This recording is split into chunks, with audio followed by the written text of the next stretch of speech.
Right, I'm going to do some more Byzantium openings. See if they work out better. So in the last game, um, basically I might just continue the last game as well at some point, but I can't get this opening out of my head because I think it has a lot of promise. In the last game, I didn't really focus that much on economy. I did a lot more just conquest-oriented gameplay because I thought that was like just the main goal, which it still is. I mean, don't get me wrong. But I'm thinking, because the opening for Byzantium is also quite, not really that RNG dependent. Like there's a lot of RNG that happens in it, but the overall results don't really get that impacted by RNG. What I'm going to do is the big difference will be that rather than taking the other banking reform, I'm going to take free mobility of the people and additional levies, obviously, because I will need those. And we are going to basically try and fix the food issue in Byzantium, because that is really the thing that kind of messes with our economy the most. That, and also, what did I? Ooh, no, what? That was supposed to do historical. Desolate, Pernoia, Maria, Pernoia. That, and I'm really going to use the Pernoia system a lot more, because at the end of the day, like, sure, you get lots of bonuses to integrating, and you want to integrate a bunch of stuff, but the Pernoias are so good, you might as well lean into them. So that area has been Pernoia'd up. Tempted to even do this area as a Pernoia, but not necessary because it's fully integrated.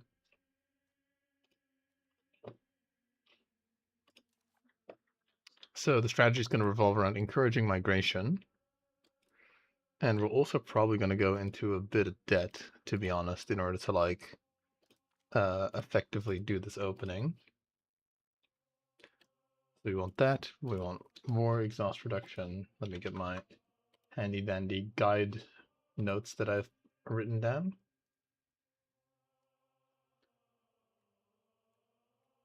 The worst part is I'm probably not even the best at like would help if I always stream publicly. There you go. I'm not even the best at EU5. I just am currently a little bit obsessed by the game. EU5 strats. These are my own strats, by the way. These are not strats from anyone else. I like figuring out the game on my own. Control, war exhaustion, communalism. Basically just a little checklist. Okay, I don't think I need anything more. These are basically just little things that I'm going to do to help balance the budget a bit.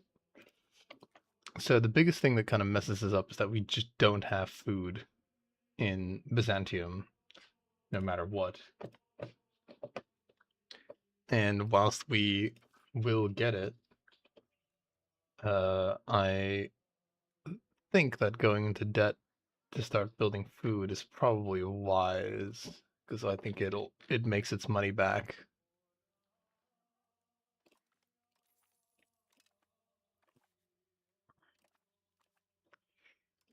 So we do that. Everything's done. Automate trading. And we go. Right. Do we have anything else? No, I think that's basically it. Execution, communalism. That's another thing that I like about Byzantium. The opening is like quite small. Like you don't have to like do that many actions. Like I'm used to playing nations like Yuan, or nations that are just a bit bigger, just a bit, that have a lot more actions that need doing. Byzantium is thankfully share more gold. Yeah, and that's the only RNG thing, is that we want the co-emperorship. So this is a... Alright, that's not anything. Corruption must be purged.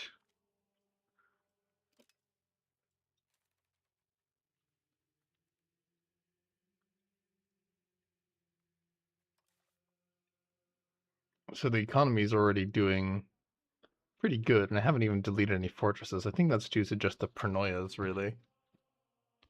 Paranoias reducing my like base tax and making it so basically the stuff that I have, we're still getting some benefit from like control that hasn't been like fully uh worn down yet.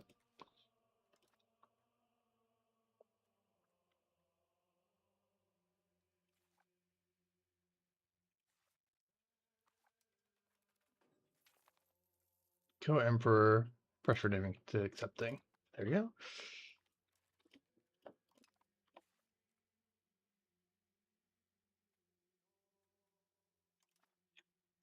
Build more wheat. Basically, everything that we're going to be building is going to go into wheat because we desperately need food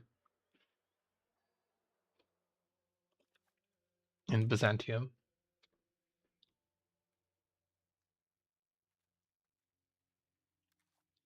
In fact, I'm going to even periodically move this to the grain province. Also, I should probably be pushing.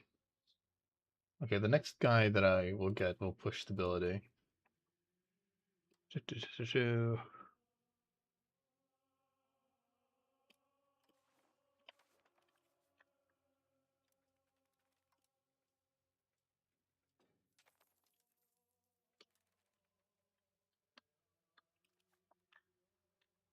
We do need Byzantium to basically start being self-sufficient, because another thing that I've noticed about the economy is that if people don't have food, which makes a lot of sense, so might be incredibly obvious, but if people don't have food, they don't tend to buy much of anything else, so you get like a ridiculously depressed economy.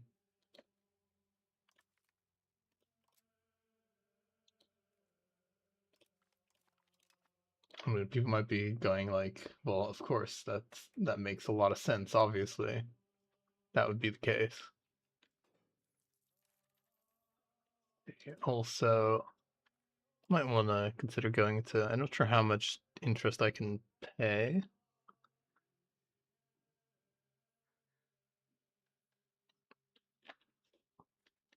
Also considering going into debt to build a royal garden. But that might be a bit too, that might be a bit too greedy.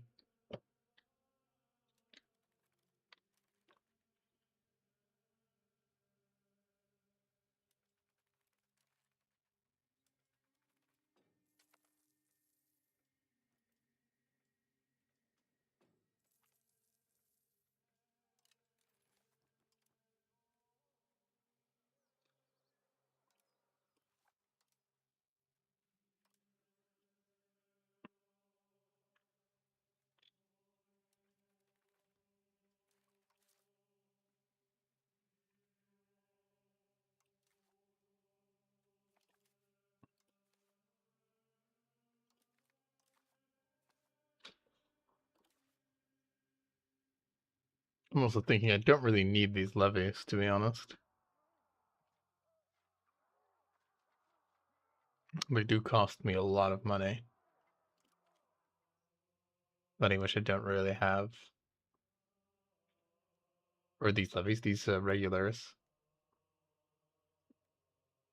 Yeah, I'm just gonna disband them now and save myself the headache. We can always hire them again later. Yeah, people promote incredibly slowly, so that's why I'm telling them to migrate towards the breadbasket of Byzantium, the province, or I think what's the province actually called? Yeah, no, it is called Byzantium. He's careful. That's an actual good trait. What the hell? Is this run secretly blessed?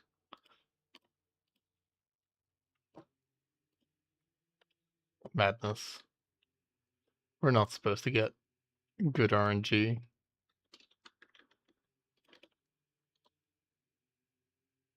He's supposed to be, like, awful. But, anyway, that's a good one. At least I think that's a good one. We do need to get some antagonism. but getting a little bit less is gonna work out for us.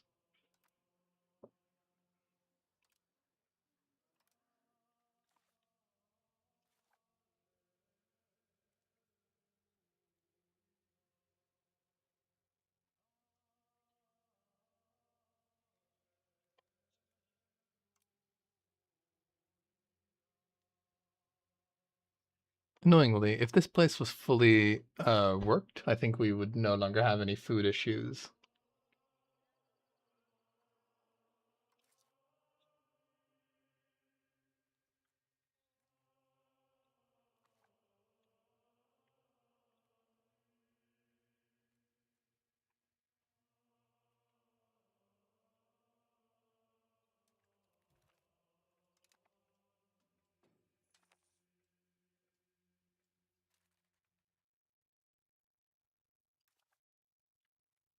Philadelphia's food issues. Tough shit.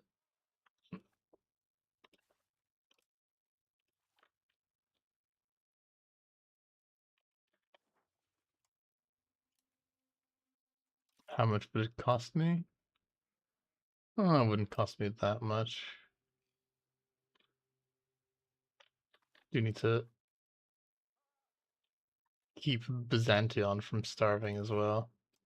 What if I just pay? I've never actually tried doing like a half measure. What if I do like a half measure and only pay for like half their food?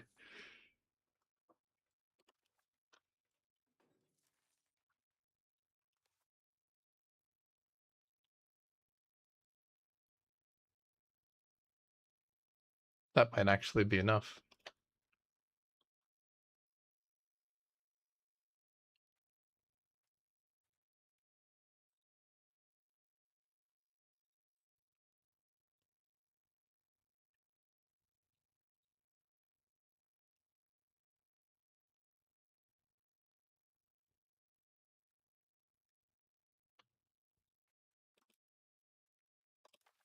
Still doesn't seem like I'm getting that much migration compared to like last time I did this. Migration.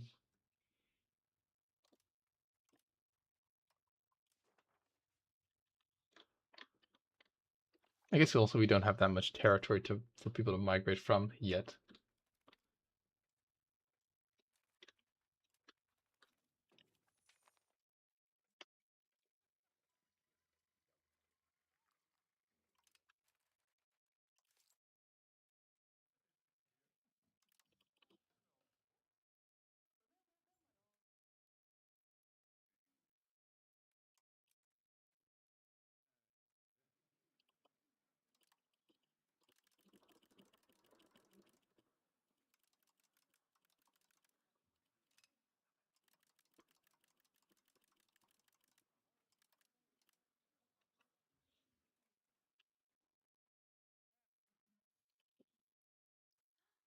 Only the peasants can really.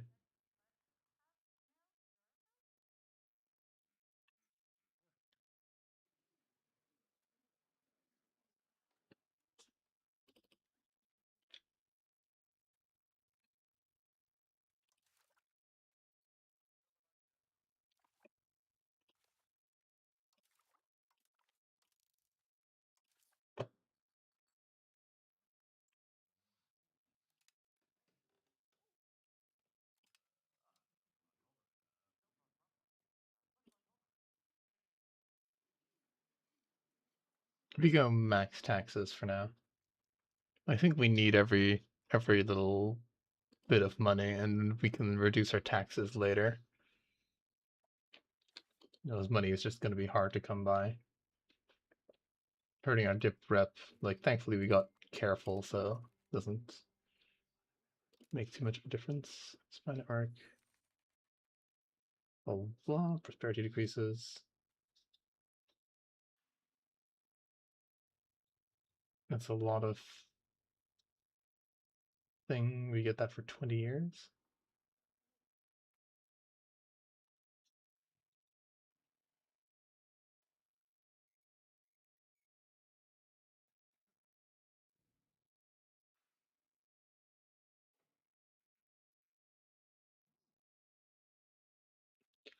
Why not? Why don't we why don't we see? Like, this is gonna hurt our development a bit, but we just up the tax as well, so that this thing is more expensive. Because I'm pretty sure this is based on our like actual income. So whatever. In the grand scheme of things, this modifier is quite cheap. So now that means that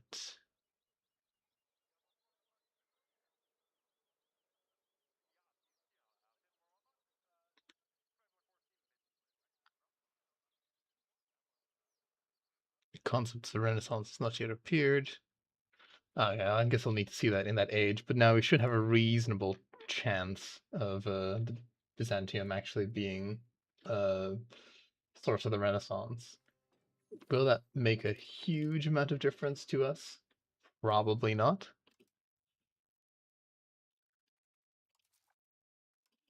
Now I definitely need every speck of every speck of taxes that I can get,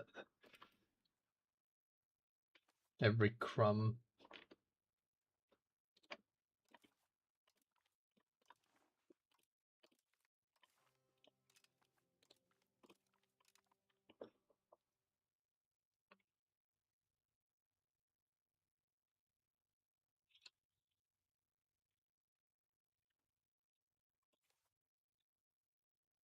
The Ottomans went a very interesting route.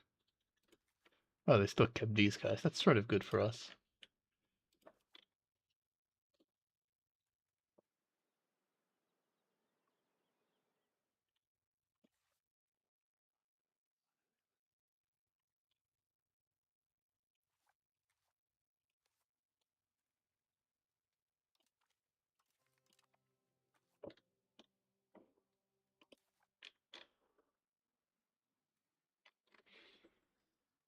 It's unfortunate, given the amount of cash we paid for that. We could have probably carried the old what's it say? So we could have probably carried the cost for the old Royal Gardens and have that really early. But we'll just get that after our first conquest.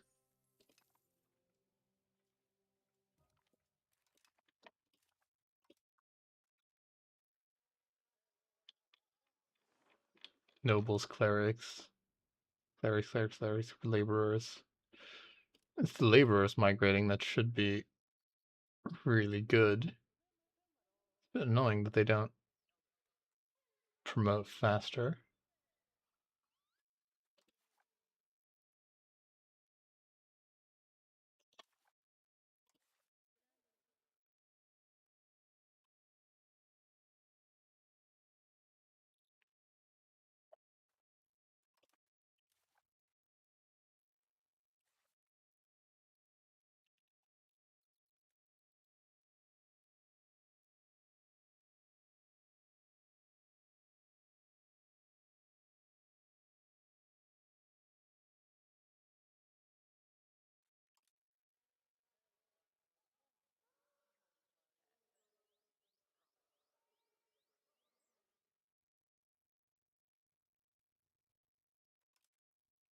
I think we just keep stacking wheat because wheat is just a far more effective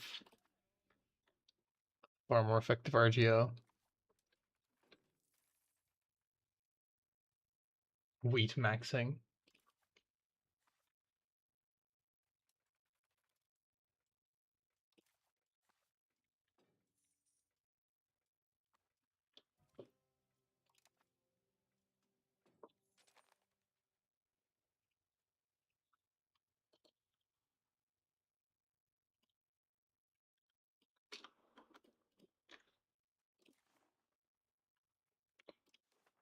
See, what do we get?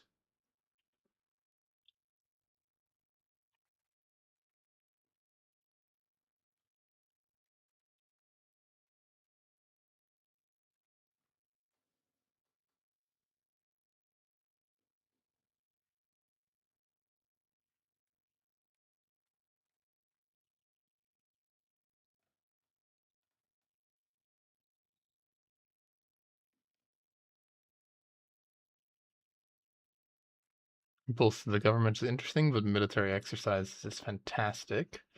Okay, we gotta have the Imperial Senate be a thing for a month.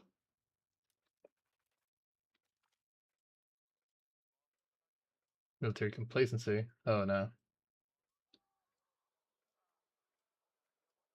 I don't think we can handle military complacency. It's gonna push our army morale into the dirt. Okay, so some bad luck, I guess, but that's fine. Establish military exercises. Blah blah. Stop paying for the Senate.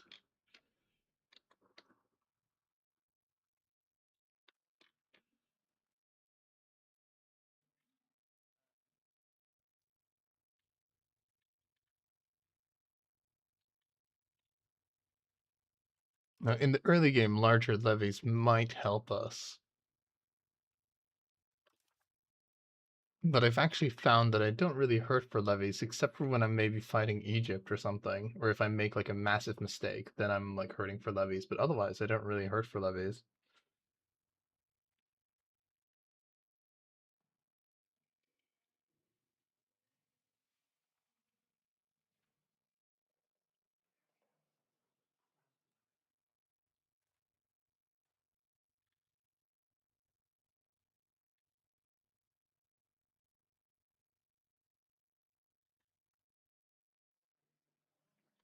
Do I want to cast this belly? I might actually do want. I might actually want that.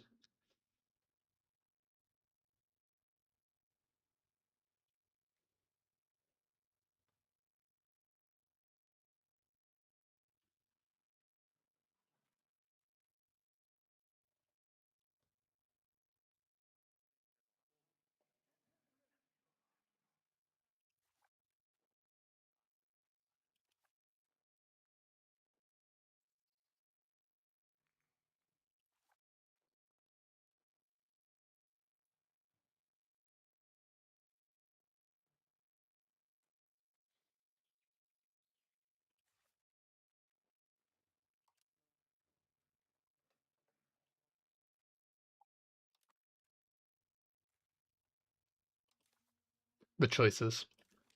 Does increasing our levies is kind of always helps. Getting a additional casus belli might be entirely necessary. Because otherwise, I don't. Like, basically, ideally, I want to have coalitions and use the take province casus belli, but that might not always work. So these guys have that Bertha side with this.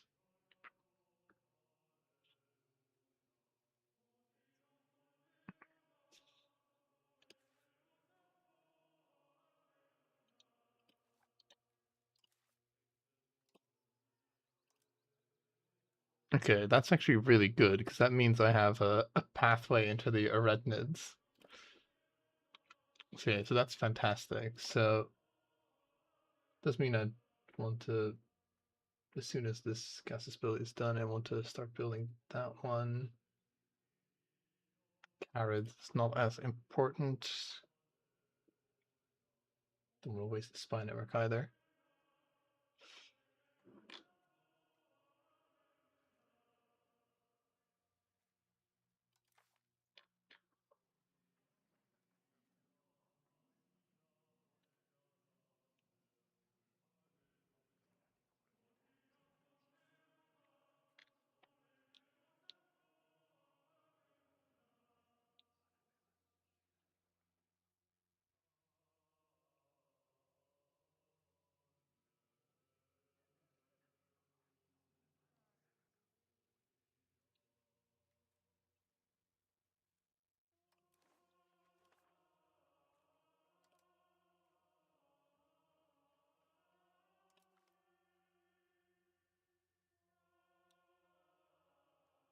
Five years should be enough time to go and stomp on those idiots. Yeah, whatever. We're going for the ambitious route. Why not be ambitious?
Boosting those guys indirectly increases my money-making ability.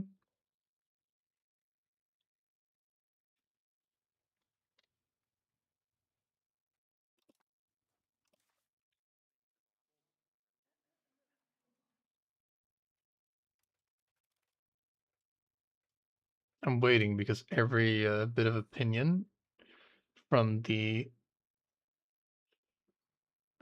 this is the importance of agenda, state satisfaction. Every bit of a state satisfaction helps, and I've got plenty of time in the parliament. Okay, so I need to create casus belli on these guys. Ooh, I don't have the Diplo.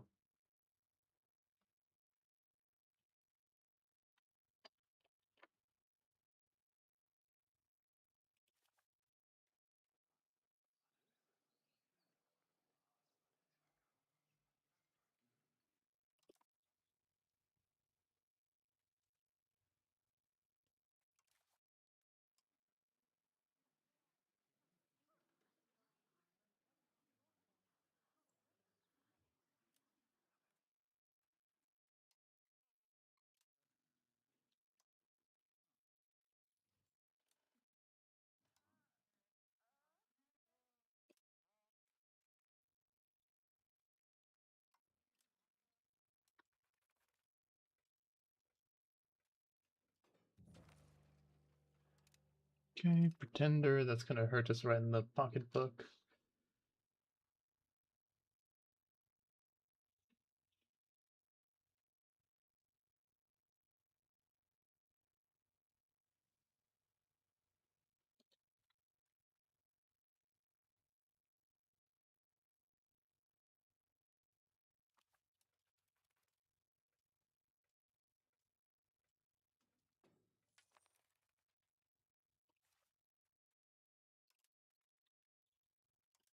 More wheat.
Okay.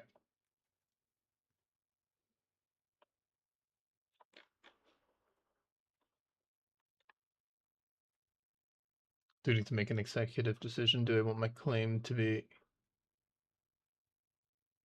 not sure about how much spy networks decay in this. What are the chances that it'll actually tell me?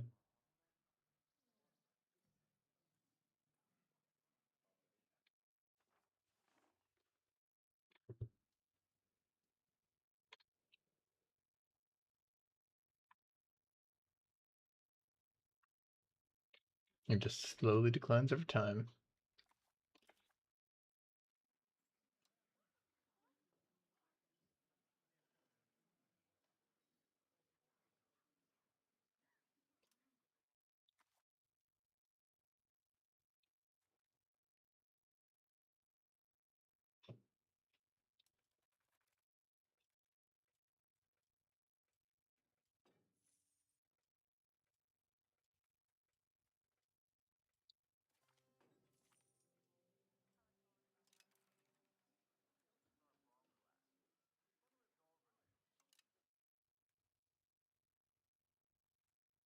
Prodigy.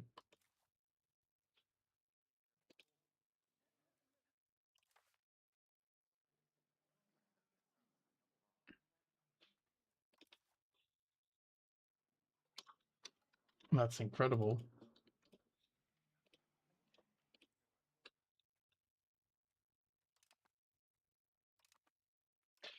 Right.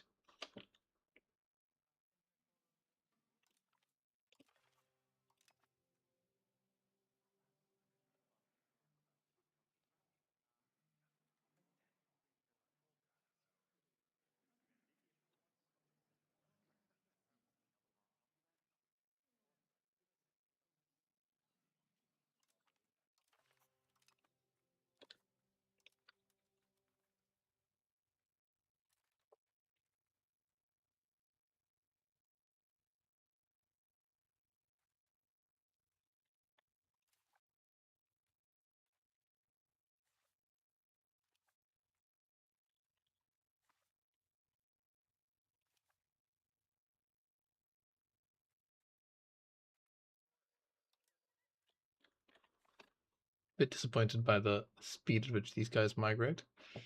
Okay. I think I will just pay for getting a earlier diplomat. Sucks because it's basically the price of like a farm that we're paying, but I don't want to wait too long with getting the estate bonuses because that'll give us more money. Because once we take back regions of Anatolia, we get that thing that boosts legitimacy and boosts the state satisfaction, which for state satisfaction for income is just huge. Okay, so I don't need this much, I just need this much. Also just cancel the spine arc already because I'm pretty sure it's not going to.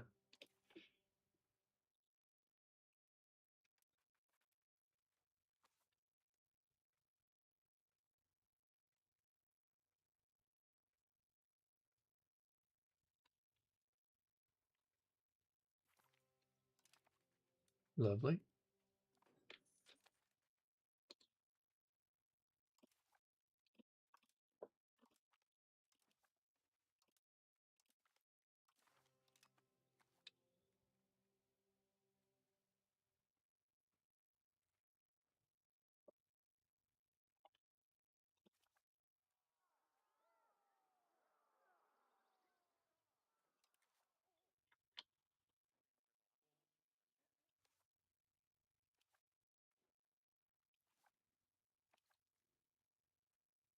The Pope coming in and messing my shit up.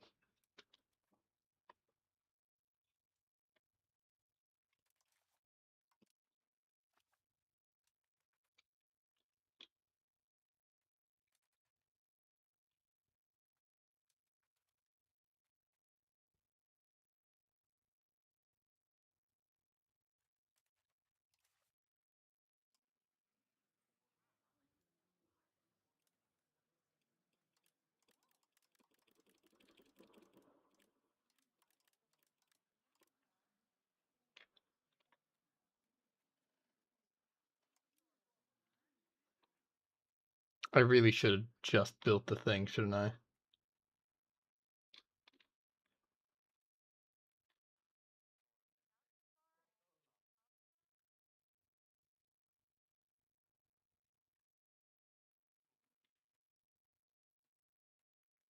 Well, it's not too late.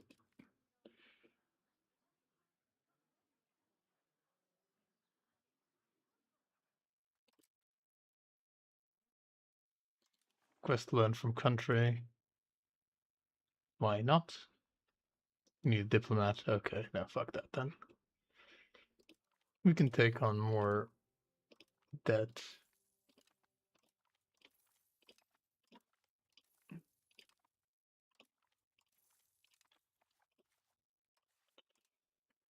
Should have built that right at the start, to be honest. We'll pay it off with our conquest.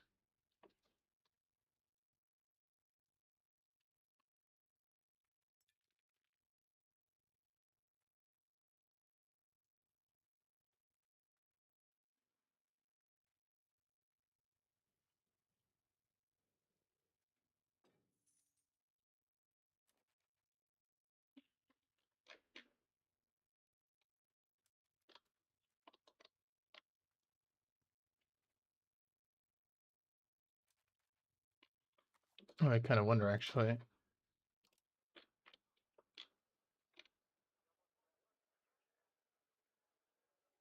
We need a diplomat for that as well. We just have no diplomats.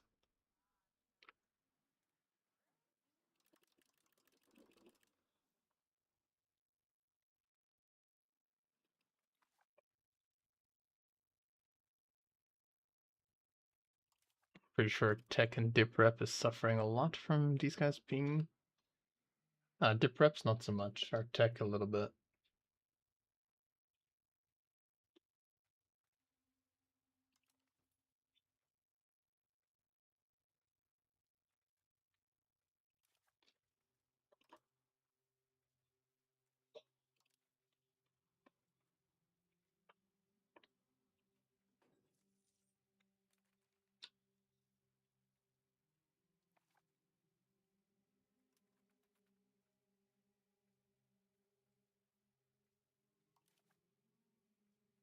That's a lot of it. Debt. That's a lot of interest. Oh, we need Western Drill Manual though. We need it. It is like the most insane thing ever. Go bankrupt around February.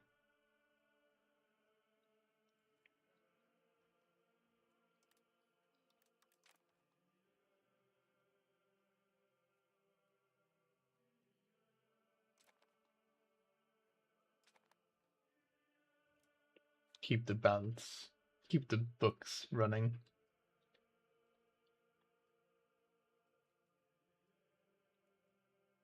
My poor economy.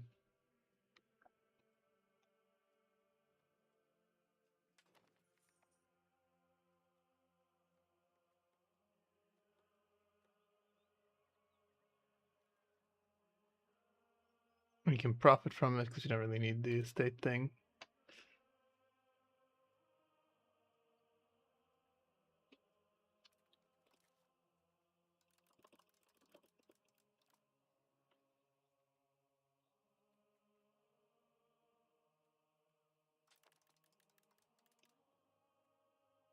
$8 at this point is huge. Okay, apparently we were still paying a little bit for that.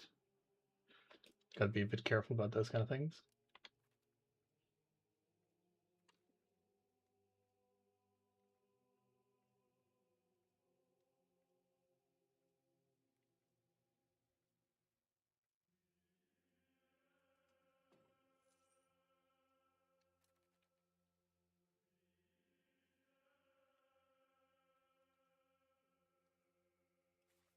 I'm walking a bit of a financial tightrope.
Encourage migration to Constantinople.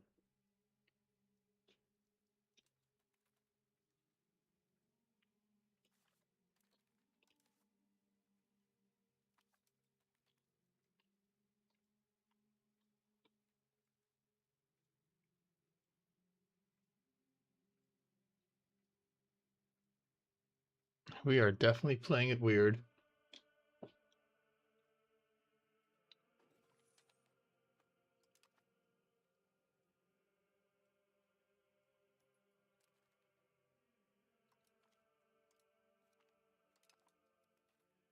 Bit of a waste of a diplomat, but we're not gonna be able to square this otherwise.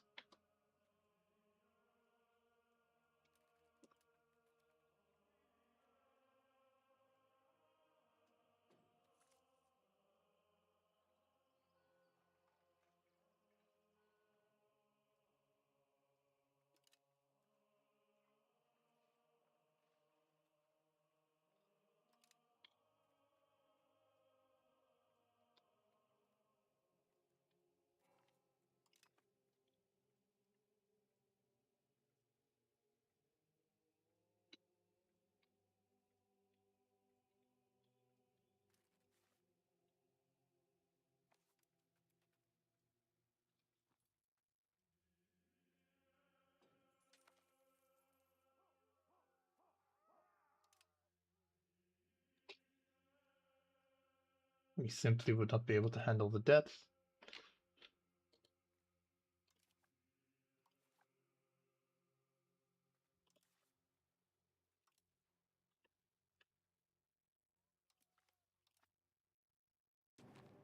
Yeah, we definitely didn't manage the... So we got pretty lucky with a lot of stuff, but we definitely didn't manage the... raise all? We definitely did manage the... come on, you can do it, brain. We didn't manage the casus belli generation that well.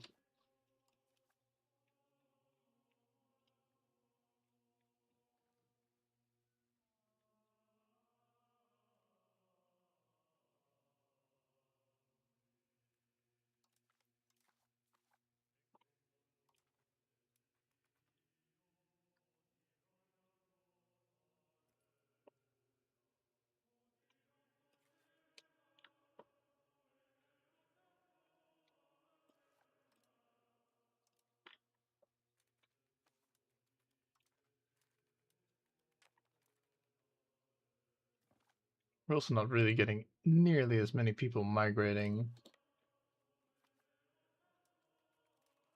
as I did in my little tests.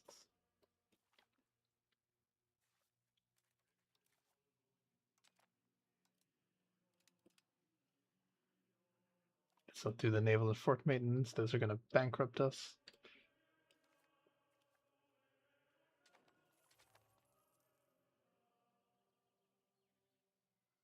That sucks, but there's nothing we can do.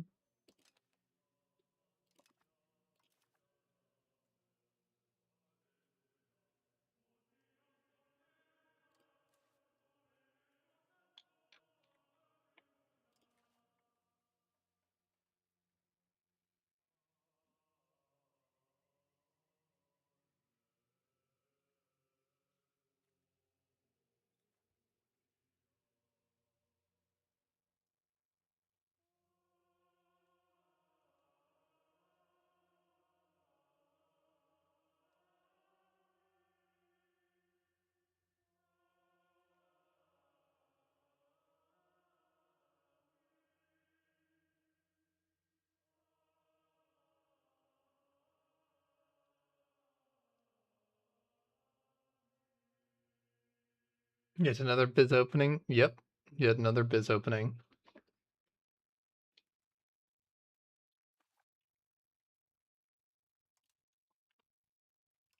Sadly, it's not really going as well as it did in my test game. Or, well, not test game, but in my little experimentation game.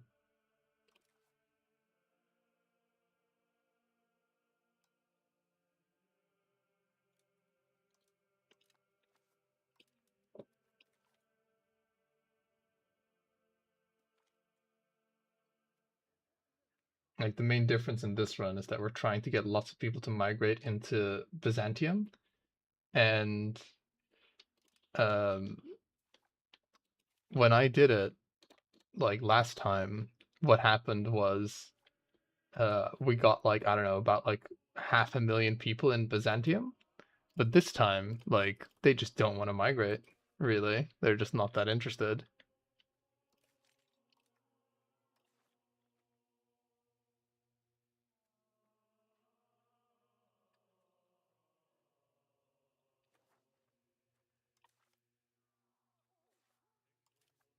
How many people are on this boat? Not enough.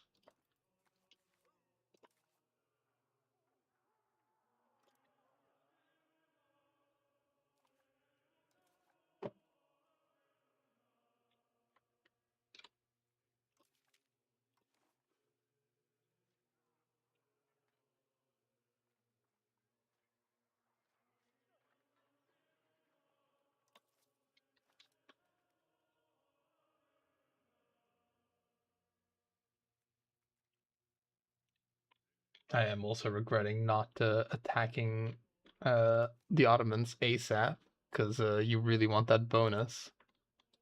And now they're just sitting there menacingly.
On paper, this is turning out to be a bit of a shambles, but I think we might still be able to get something out of this.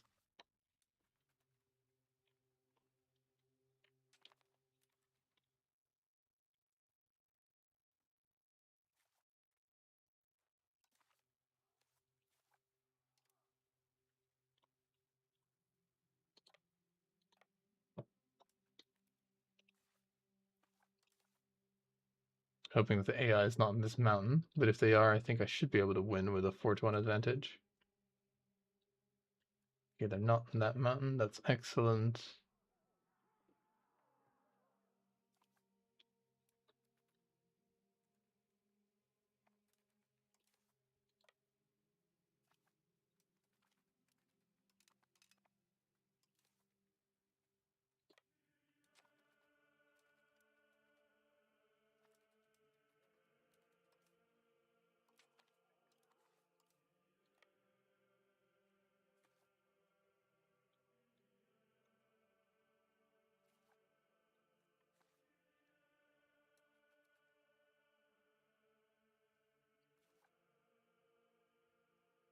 Apparently, I can't see into a plateau either.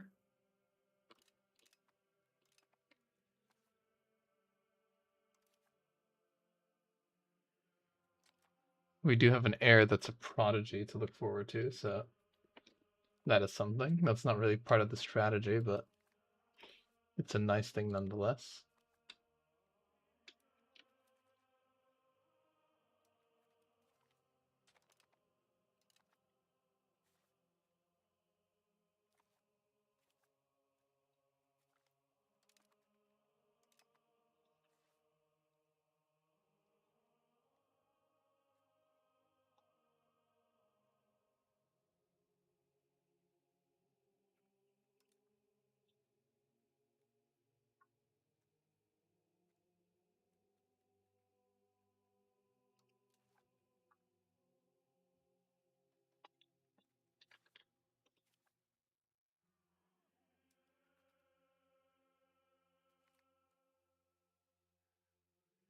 Son of a bitch game.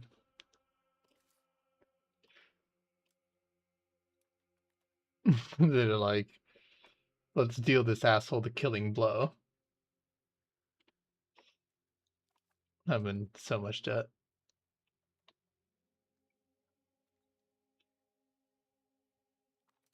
Okay, I might be able to make this work. In fact, I probably will be able to make this work, so that's nice. Don't have to do that.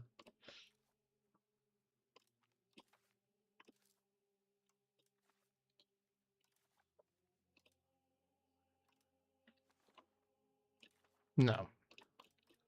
We return all this stuff, usual suspects and all that. Don't return those. 21 bucks. 21 bucks never. It's never been better. I don't really, so I can't create subjects, so I think I'll just keep these guys. It's like a little subject, even though they're like Turkish and all that shit, and Turkish and sunny, and they're not going to be loyal. I think I still keep them as a subject.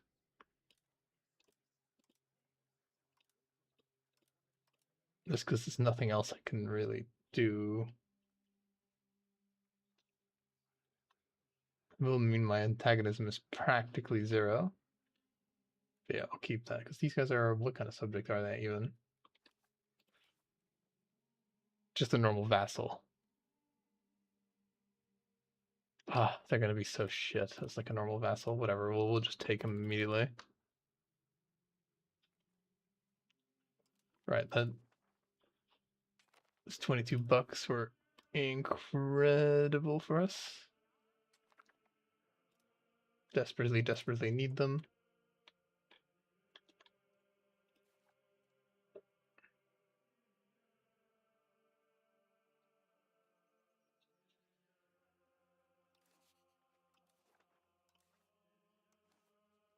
No subject creation possible, sadly.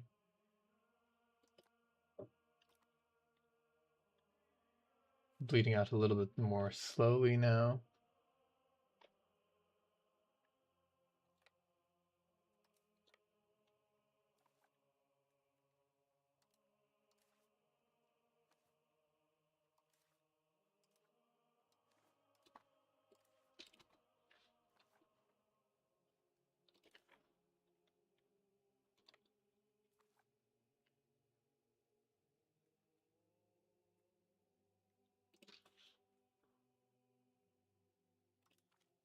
I shall appoint you. I shall put you in charge of encouraging migration to here.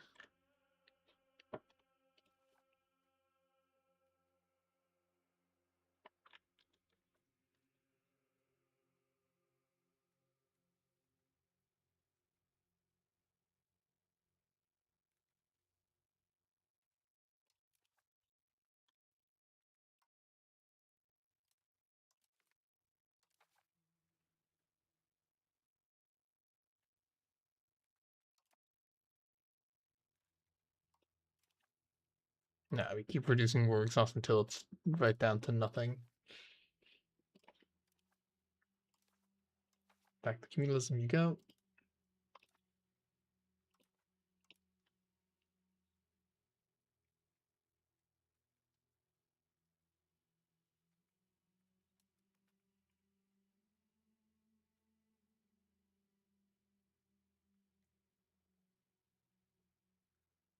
It really feels like we really didn't manage our diplomats that well. Oh well.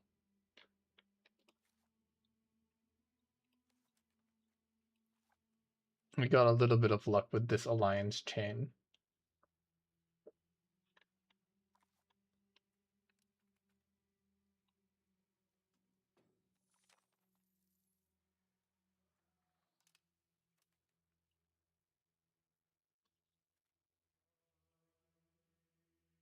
Eight months.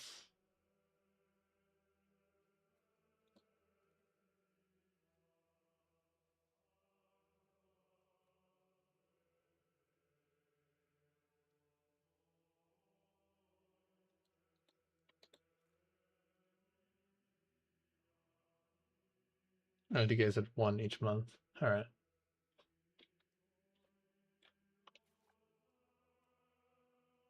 Oh, actually, these guys are now great, because now, if I declare war on these guys, if I declare war on the Karasids, I can now pull the IU bids in. Oh, that doesn't actually... What? Huh?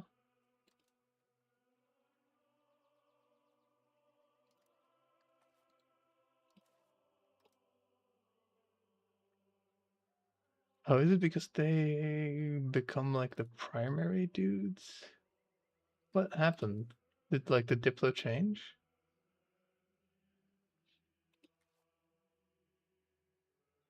Huh? I could have sworn these guys had like a better alliance. I could have sworn they had like a different alliance chain. Annul treaties. I was enforced annul treaties. Oh, the Pope has fucked me. Oh, you bastard. The Pope has fucked me.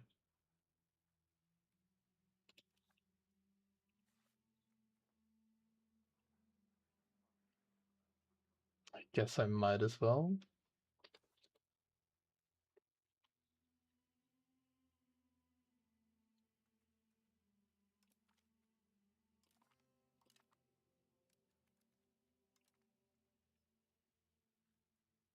That would have been very nice.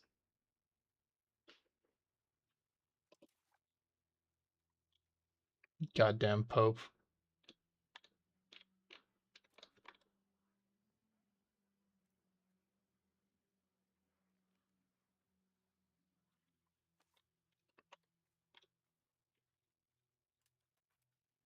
Okay, now our migration is looking a little bit better.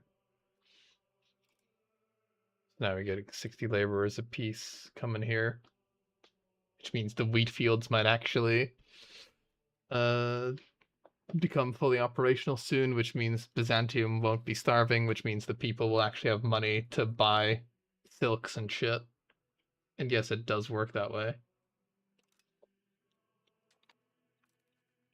So in a way, it's a very good simulation, because I imagine people don't want to find silks when they're literally starving.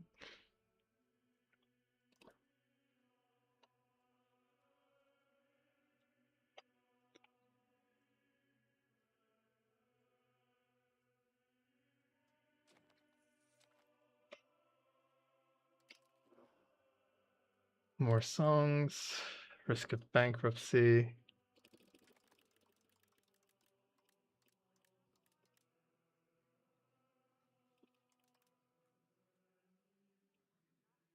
Our state is on the verge of bankruptcy.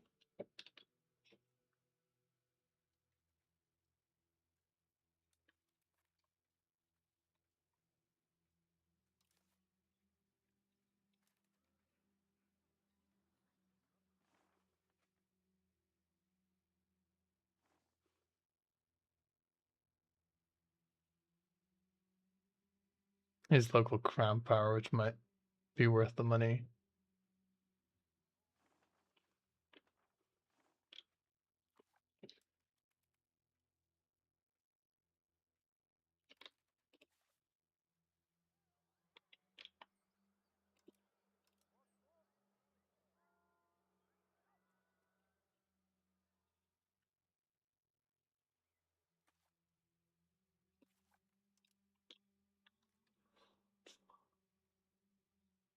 Work the fields. Surgery and granary are not worth. Oh, I could probably actually. You're right. I could probably close it. Actually, I don't have to destroy it. I completely forgot closing was a mechanic. Well, that would have saved me a lot of money. Whoopsie. Well, time to write that in my little guide. Close sergeantry.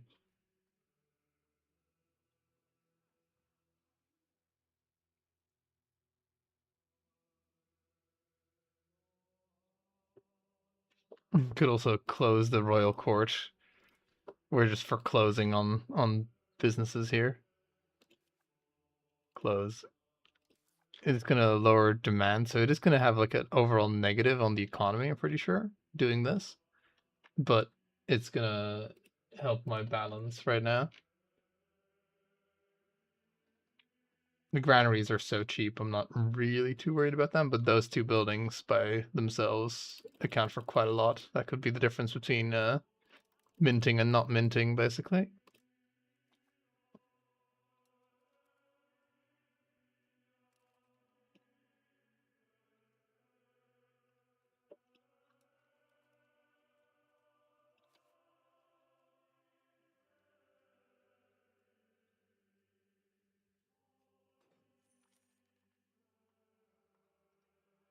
Closing the university. I don't know. That feels sad. What does it do actually at the moment? University literacy, institution growth, migration attraction. Nah, we can keep that.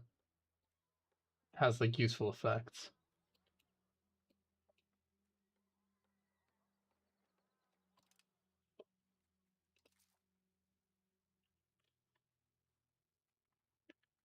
Okay, it didn't like mega make a big difference.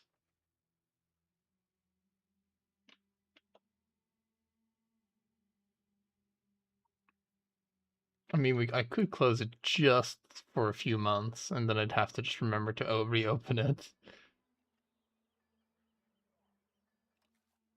Feels sad closing all these things.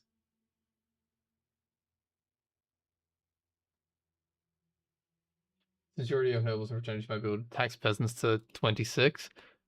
True, but that is very risky. That means one event, um, like puts me into like not being able to raise my levies, which would basically kill the run immediately.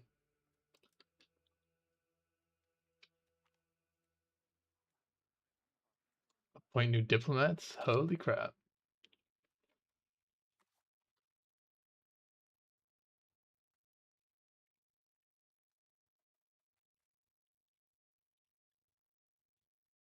What the hell happened here? All right, so these guys. Oh man, so these guys are in charge with these guys now. All right, so if I wanted to like walk over here, I think my dreams of walking over here are kind of shattered, to be honest.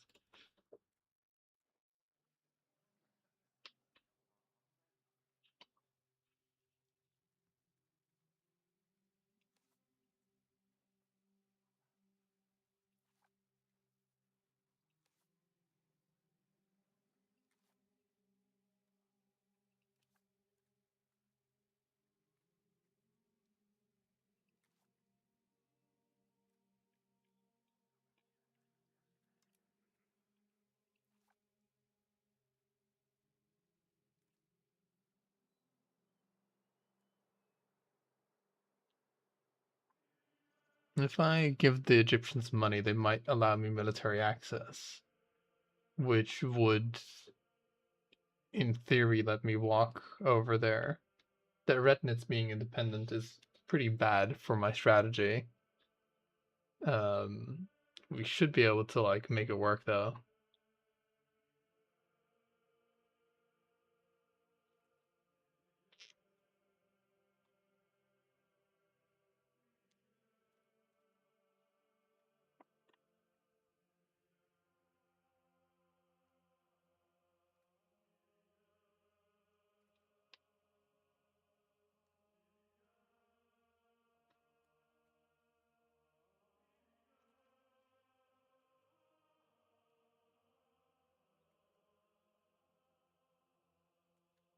The fact that we might be able to just walk through Egypt is huge.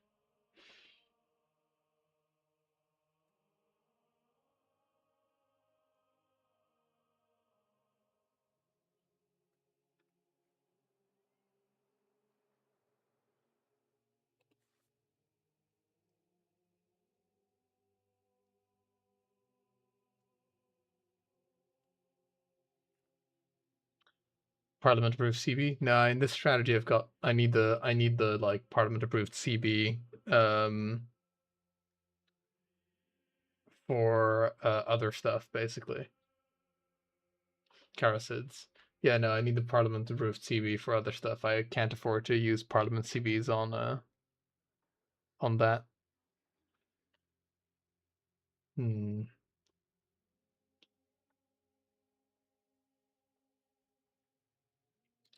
Do you think it's worth improving with these guys because they're also kind of pissed? Right.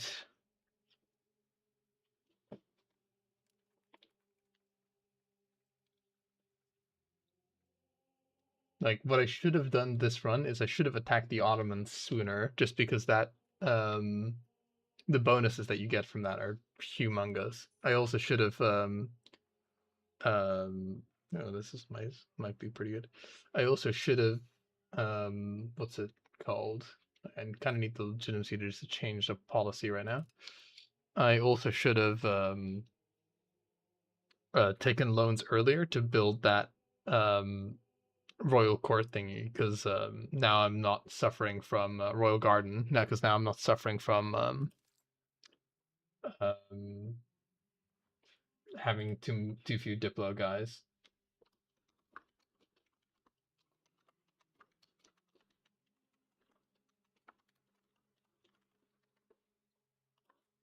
But as we play, we learn. We did get like some blessed RNG, kind of. So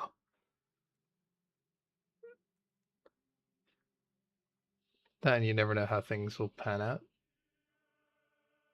I was gonna do something. What the hell? Oh right, yeah, estate. Now I think getting this bank interest reduction might be good. I don't think it applies retroactively though. So I think it's just for like new debt that we get that. So maybe that wasn't that worth to take. We also still need the bellicose one, the thing that reduces war score cost.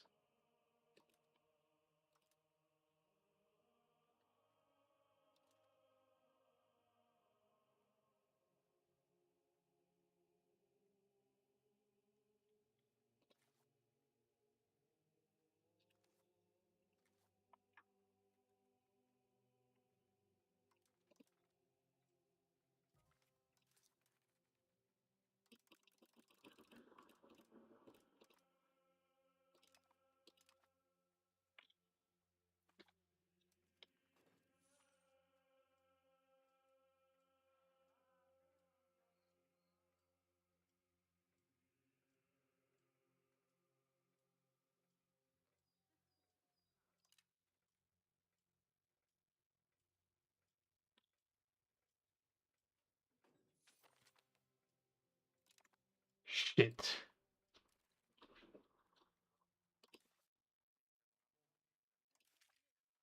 What did that do to us? Fuck.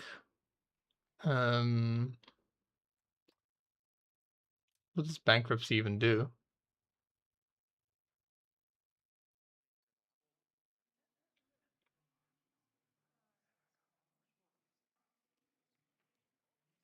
Is it strange that I can't tell what that actually did to us?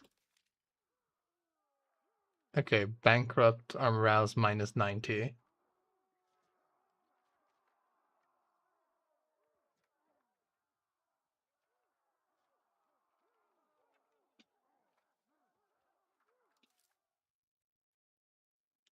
Son of a bitch.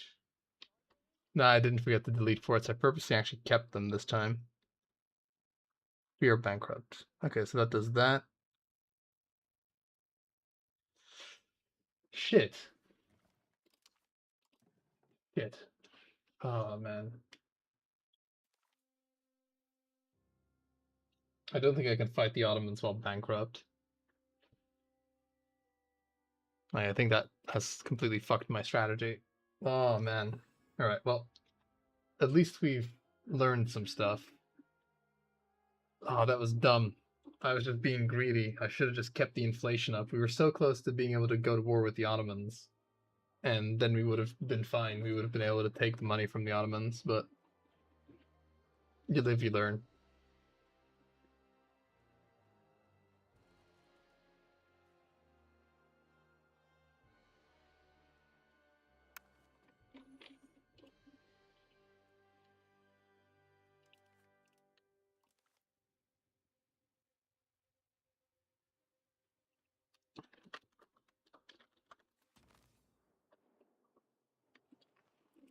Alright.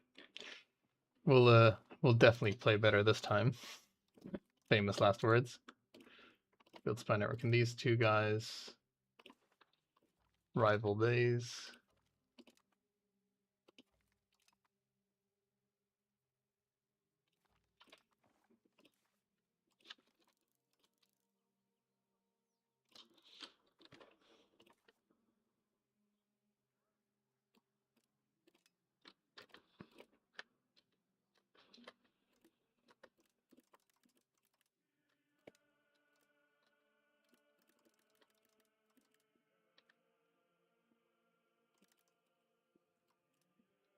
tax everybody kind of to shit. Maintenance.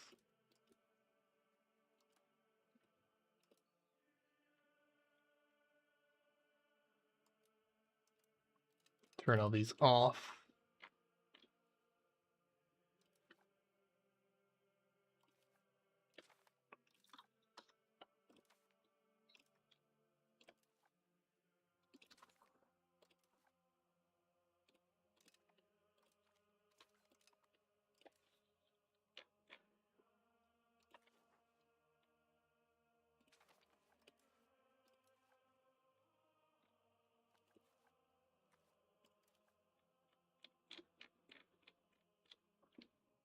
If I had just a little bit more legitimacy at the start of the game, that would be nice. But alas, okay, so we do this one this time. I think we just skip the control in this place. It gets us a little bit more money, but it's not enough for me to be too concerned about. But what we are going to do is we are going to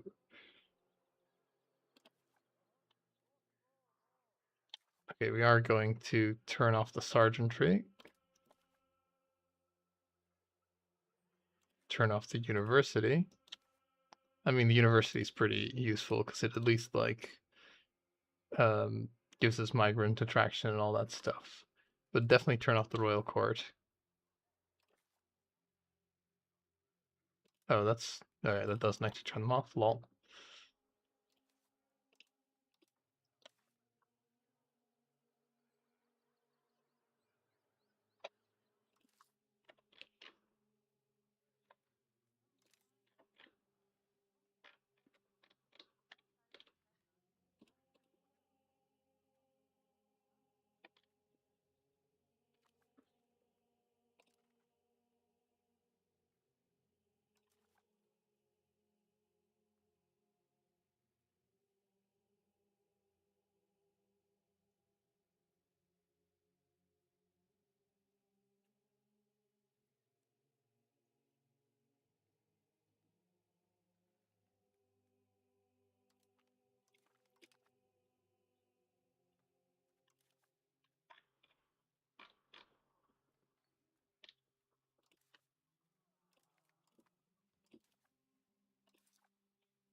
If we're not going to push control here, we can reduce one of these fortresses. We need paranoias.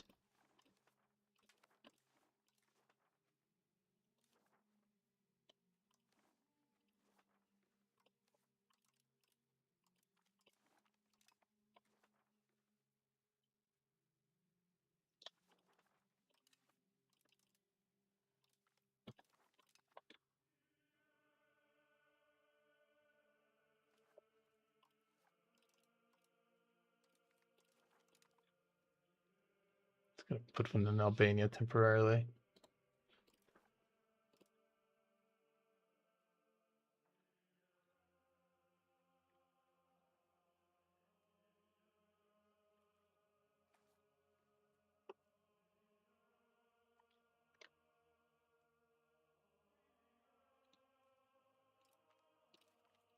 I think improving relations with Egypt was a winning strategy. Okay, everything's set up again.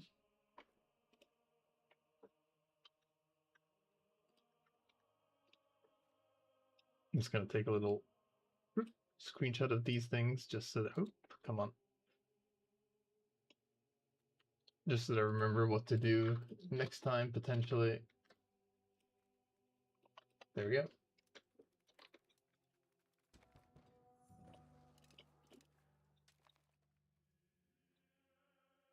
We've never seen this much money.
Increase migration.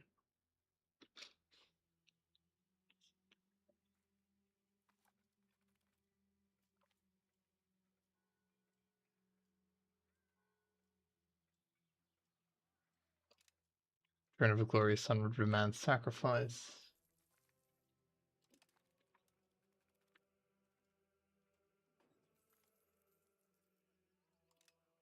Let him try.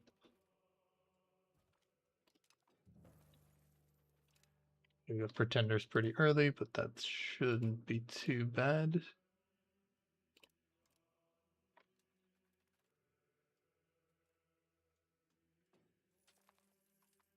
Build the wheat. I need wheat to fill the trough.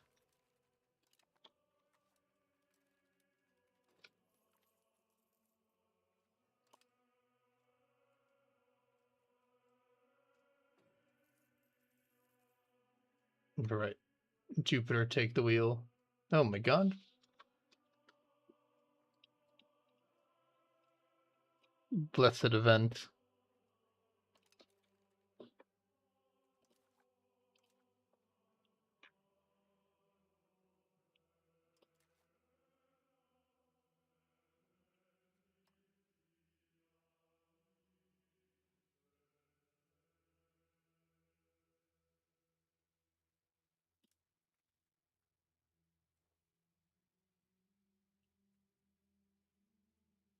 Partial yield might be interesting. Though less RGO size is pretty bad.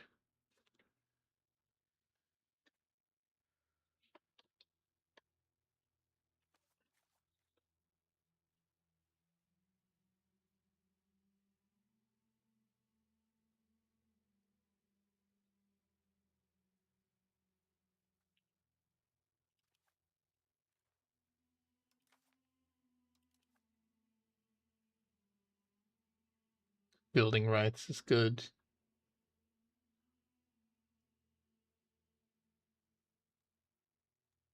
Less bank interest rate. I think we'll take the less bank interest rate. And we take building rights. That's pretty good.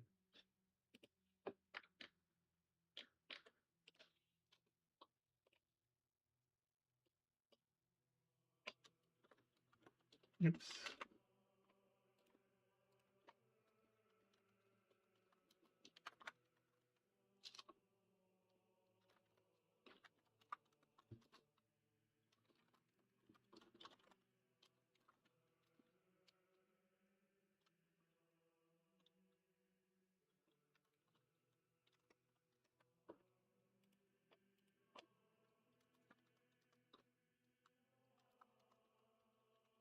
Okay, I think what I'm going to do is, now that I have 9% interest,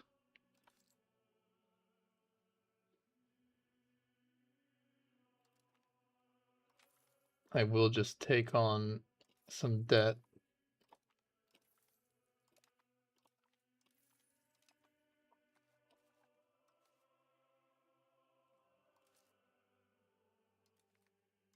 Just to build that royal garden.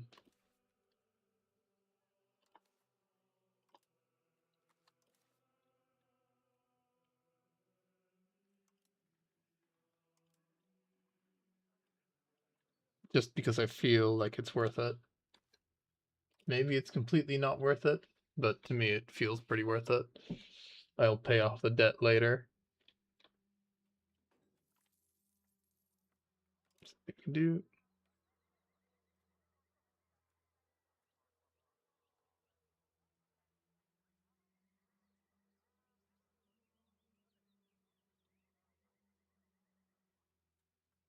temporarily legalize usury, giving us quite a bit of money. Sure, let's do that. Temporarily legalize usury, get a bit of a rebate going.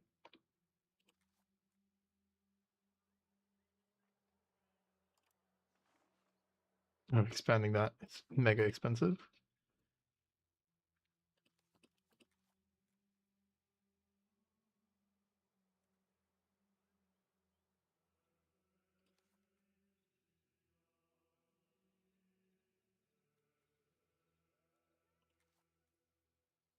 Okay, fish is 5 compared to 8, so it's not the worst.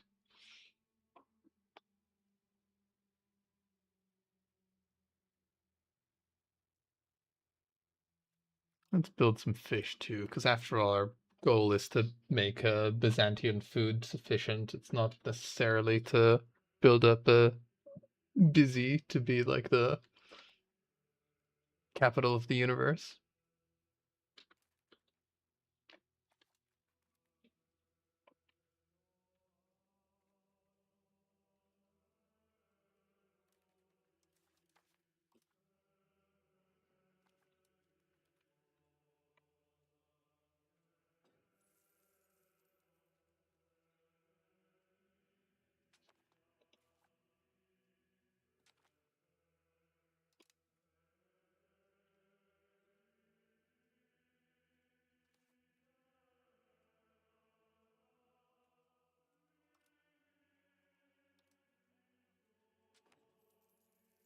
Bloody disease outbreak in Constantinople.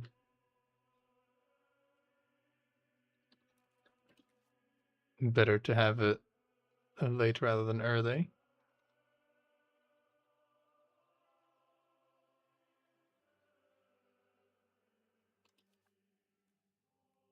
Yeah, I'll just close the university for now. I gotta remember to open it later though.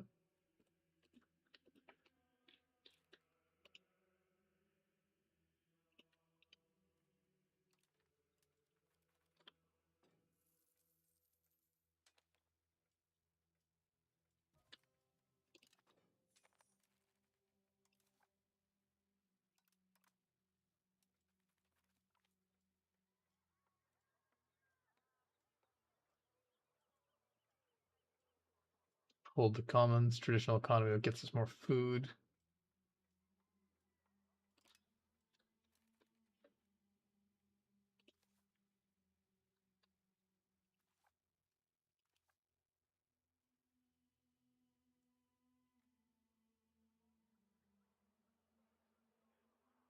Measles.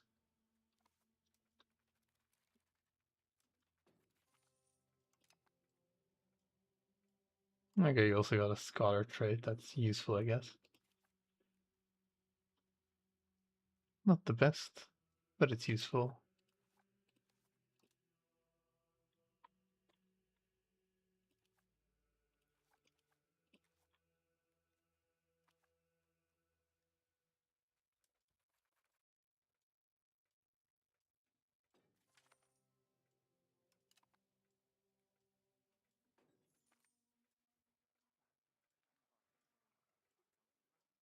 No.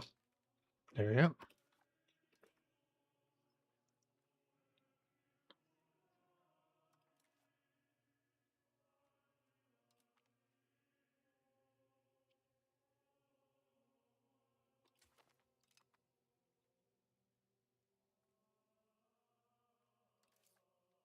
Expansion of zealotry is pretty useful.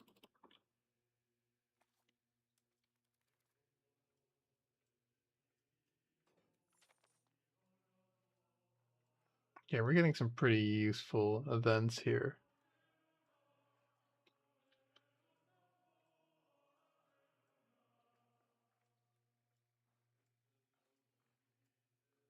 Most of the time I take the stability, but I think I want to hand out more estates. Legitimacy.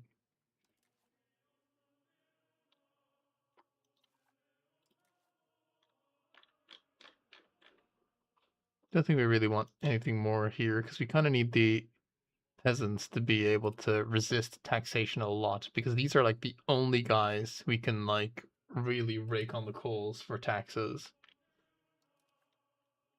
And we're going decentralized anyway, so it doesn't really matter. This one's good. The peasant enfranchisement. What does free subjects even do?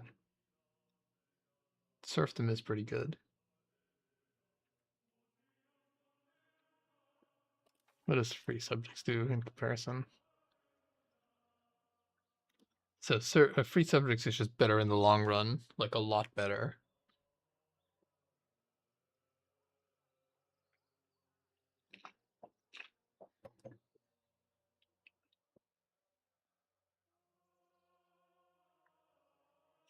You know, it's just a lot better, I think. Free subjects. Power to the people, man.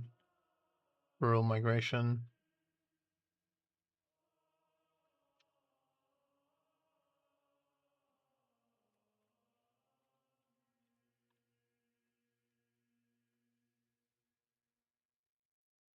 Commoners in parliament. Don't know if I want that. Partial yield. Minus 10% RGO size in rural, but less food consumption. Nah, I think we'd rather just fix our food problems rather than just trying to like eat less. We want to just produce more food. I think we want to allow them in the administration. Just putting commoners in the cabinet is also good because they don't really impact crown power like at all.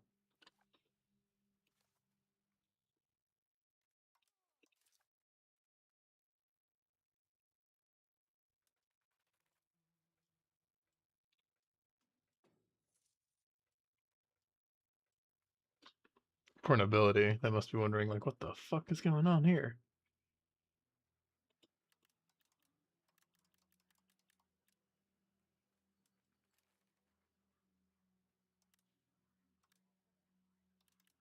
Okay, I'll go down to 30, but I am a bit scared. 35. I'm too scared. Don't want an event to ruin me.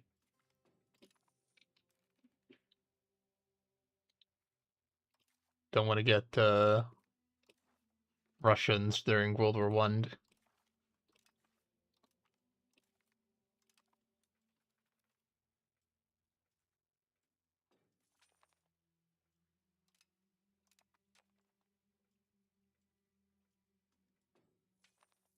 Situation's looking a lot healthier now.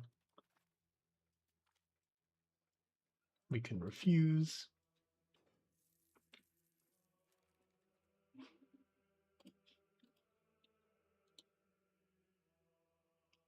Don't have a prodigy heir, but we don't have a bankruptcy either.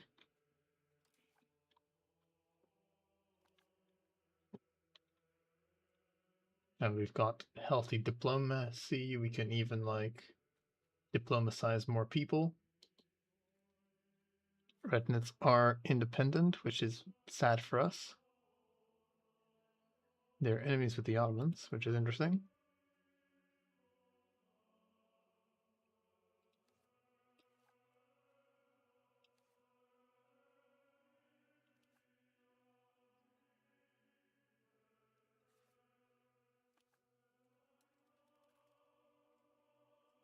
Geopolitically, the diplomacy's not exactly gone great for us, but it's not exactly the worst either. Imperial Senate.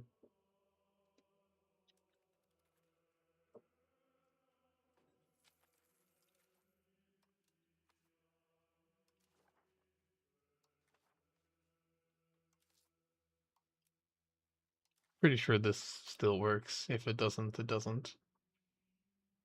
Military exercise is really good. I have yet to see balance the budget appear, by the way.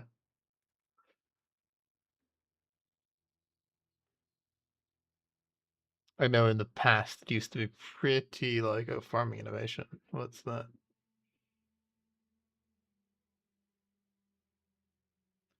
I mean, whilst farming innovation is hilariously good, we do want military exercises first. Okay, thankfully my little boost still works. Study tour movement, we don't want that.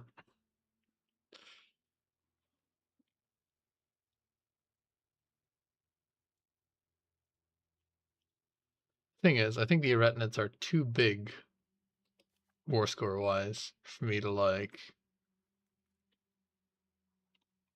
take them.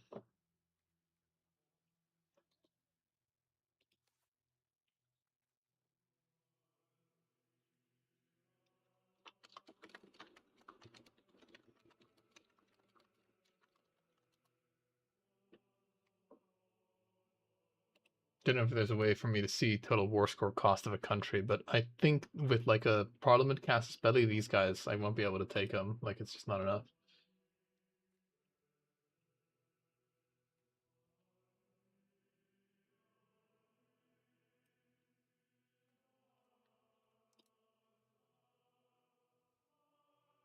Entire war score of the Eretnids, yeah, it's too much.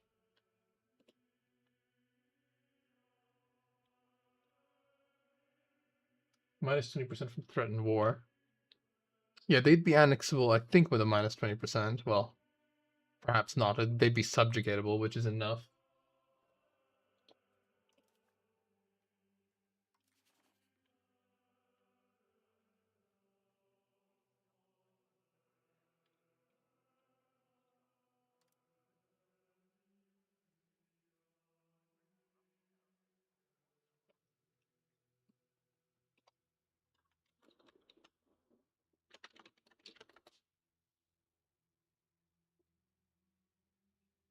So I've not actually threatened war before, so I assume, like, what, you get like a better CB if you threaten war?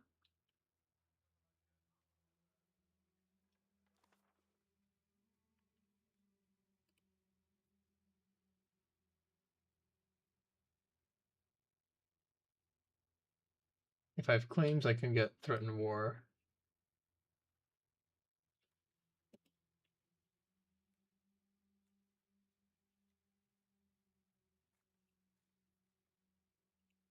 God, my internet's slow today. I don't know why.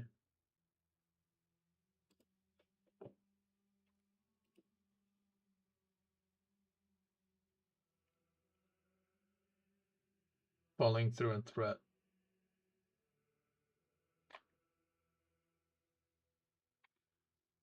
Oh, so does that work on parliamental claims?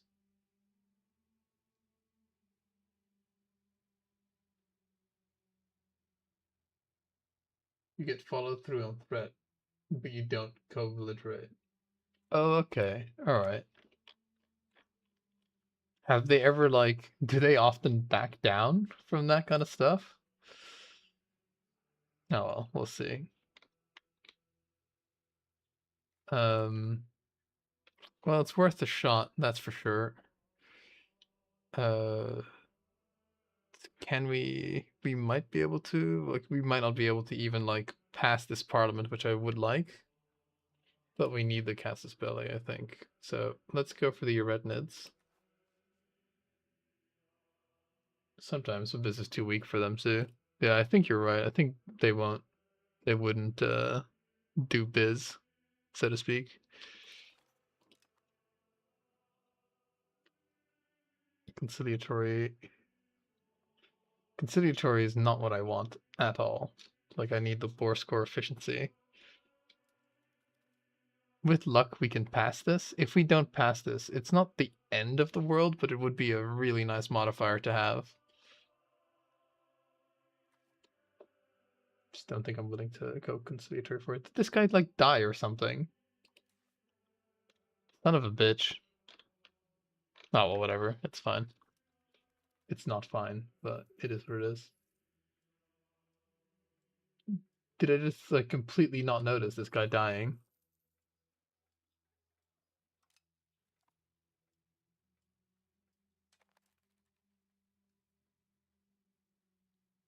Stop?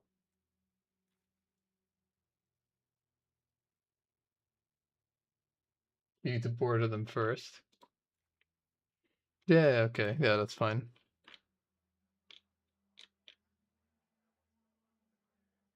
Yeah, that's fine. Like, we'll border them after the Ottoman War.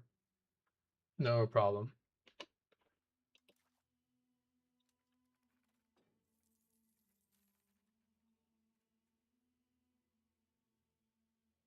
God, our good advisor died. That's fucking rotten luck.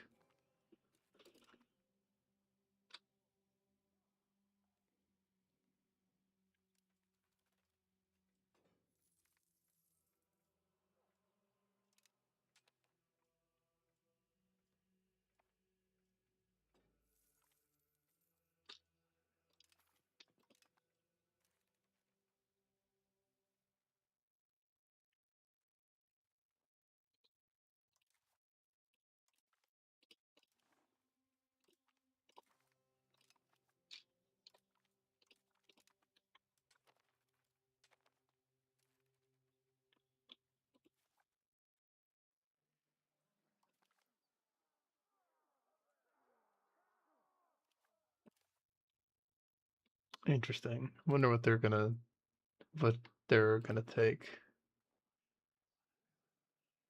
Okay, so this web of alliances is not actually good for me, but we'll see. I'm hoping the Ottomans don't take everything. Usually they can't, so.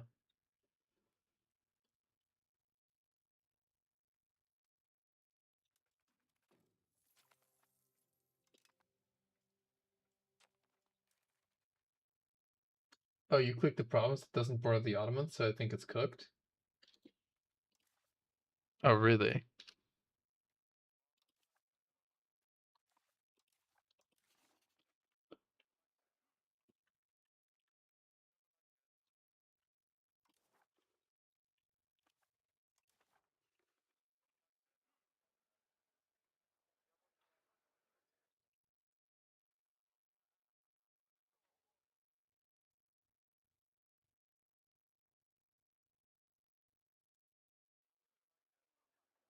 We'll see, because it doesn't say we have to have a claim on them on that thing, but the game usually doesn't like the game can be like pretty cryptic about like that kind of like specific stuff. Rotten luck, tell me about it.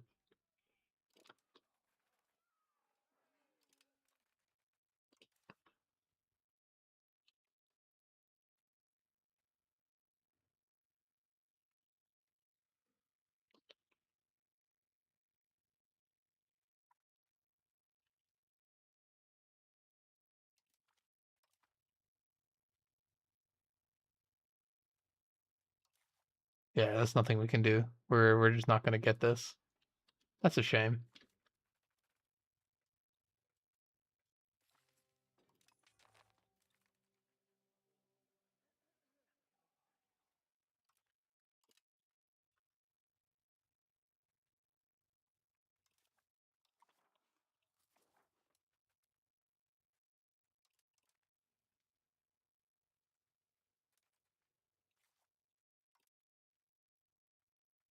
Our wheat farm is doing pretty well.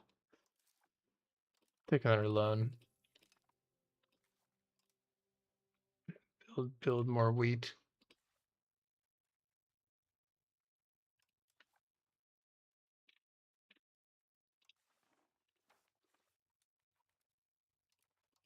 We'll see how scuffed this is.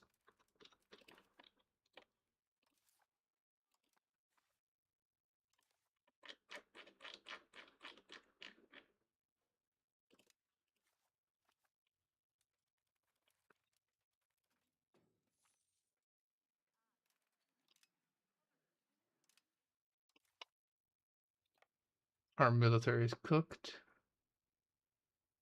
Okay, thankfully they're not cooked. Saved.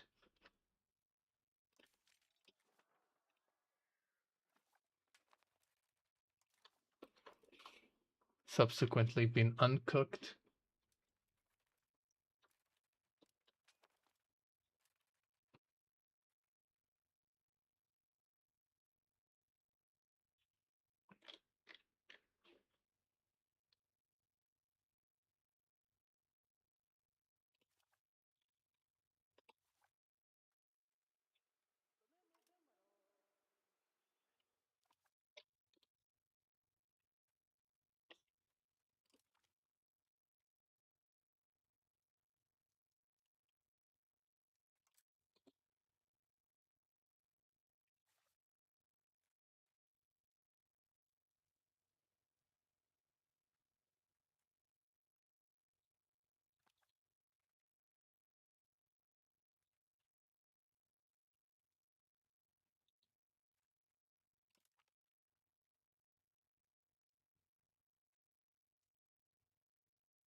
Not really sure.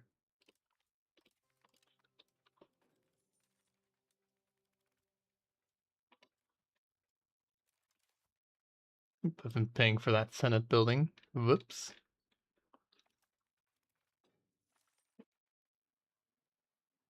No. This house we don't pay for art.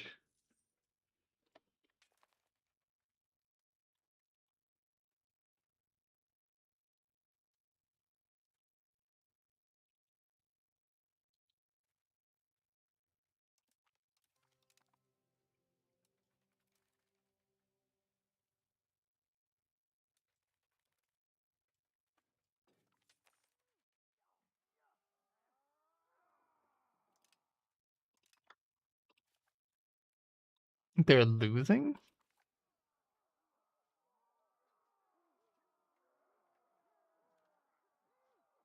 Strange. Nah, they're not losing.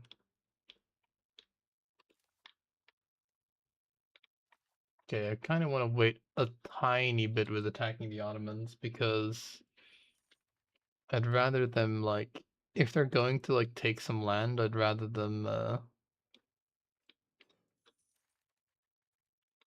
do it. I mean, it doesn't actually make a difference for me. It doesn't make a difference. We go crush them now.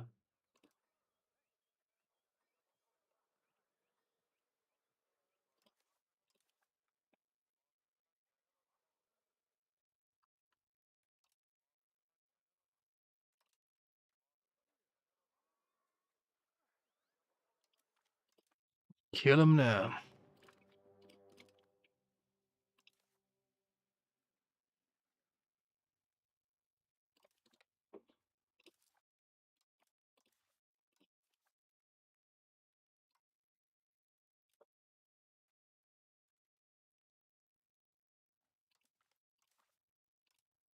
Peasant man, you can be in charge of the navy.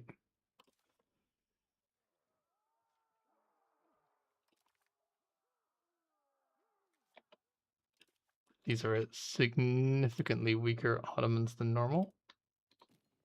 I'm not even gonna raise the guys in Byzantium or the guys in my gold province. Okay, that might be a bit too much because it. Okay, let's do this. We raise everything outside of Byzantium and the gold place. 7,000 men. That should be enough to deal with them in their reduced number. Shame we don't have the. We didn't win the parliamentary debate, but it is what it is.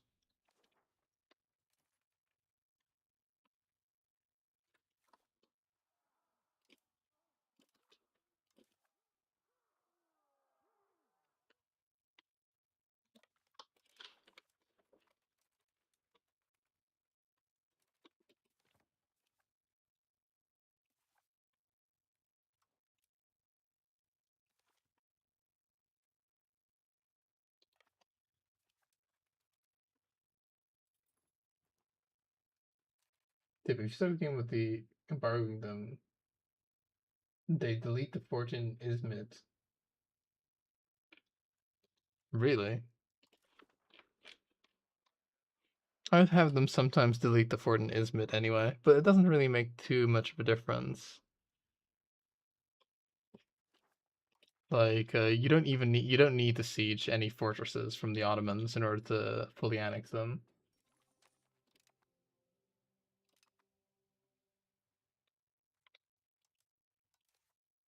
These guys really went a dumb way.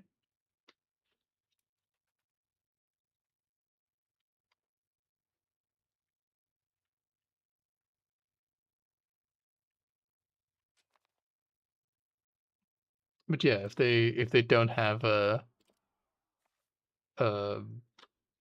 fort in Izmit, it does go a lot easier.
That 2K is all the Ottomans actually have.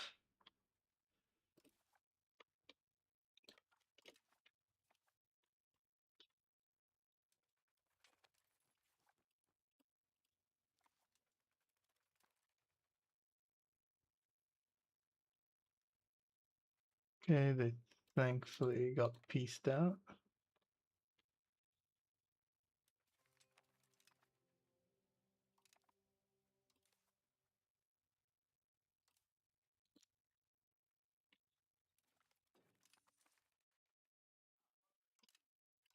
One day we will recover it.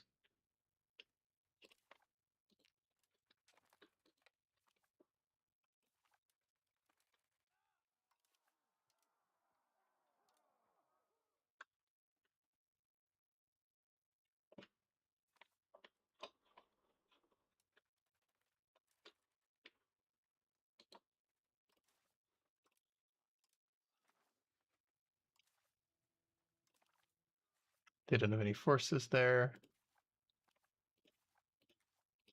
Yeah, we'll just park ourselves here for a bit in case the Ottomans decide to want to have a battle there.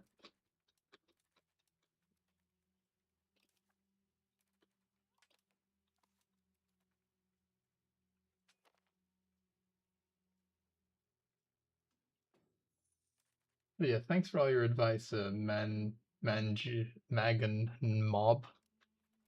I'll never be able to pronounce your name, but I do appreciate it.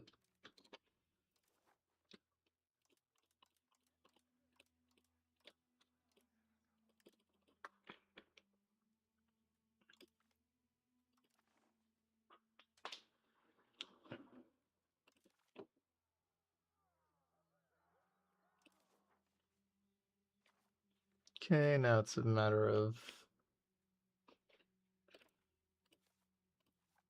will they peace? So theoretically, they wouldn't be able to walk any other way. Basically, the Ottomans are here. They have no ships. They have nothing that they can do to move their army out of here except for walk into my fortress.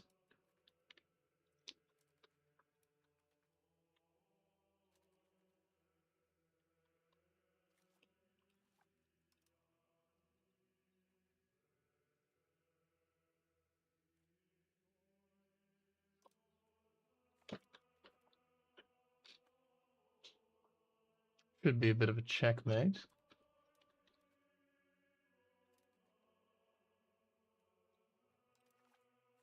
Okay, what I'm going to do is, because I'm fairly certain I can beat them. Actually, I don't need to do that. I held some guys in reserve.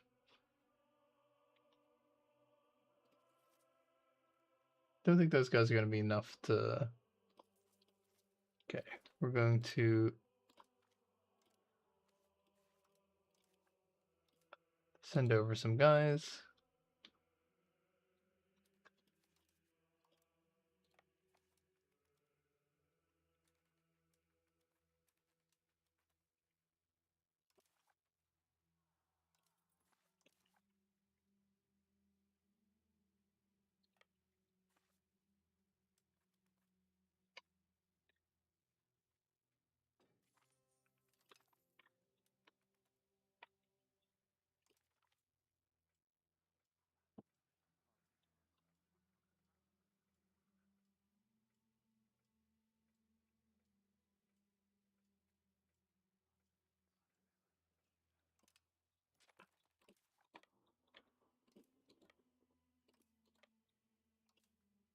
Wonder if that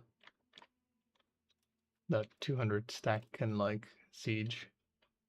Okay, they did their thing. They took some land down south.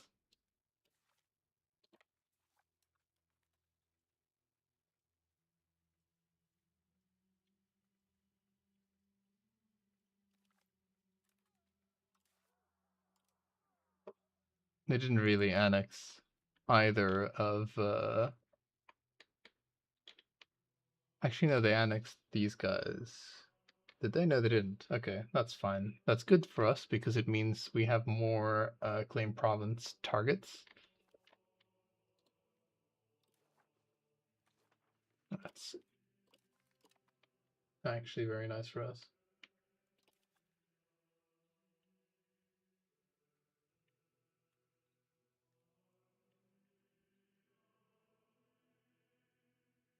Emperor's broke free? What the fuck?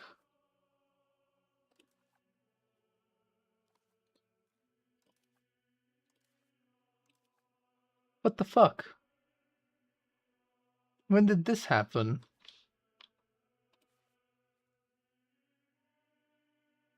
No, we don't have a particularly long truce, but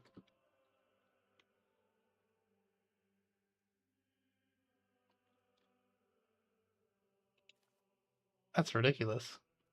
Oh, whatever.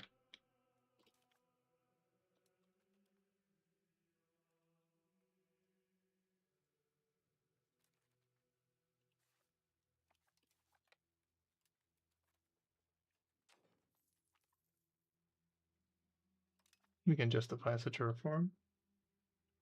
They get a scripted pretender rebellion. Yeah, I saw that, but I thought we won that.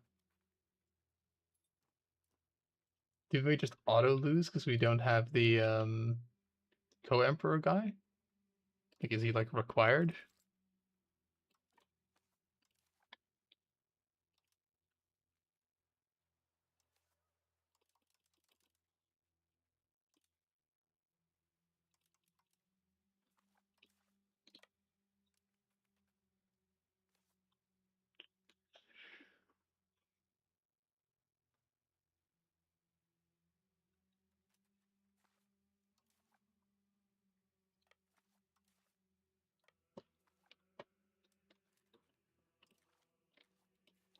Not sure where the Ottoman forces are. Did they hide on this hill? That would actually be pretty smart of them. Yeah, they did. River crossing hill. If they had even slightly more numbers, that would have been terrifying. Thankfully, they don't.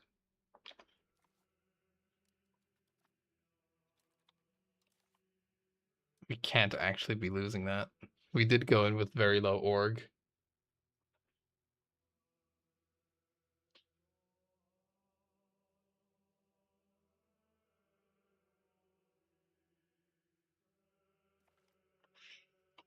Oh man, that was sad. Oh, it's less naval maintenance to pay, I guess. They get to keep that galley in death.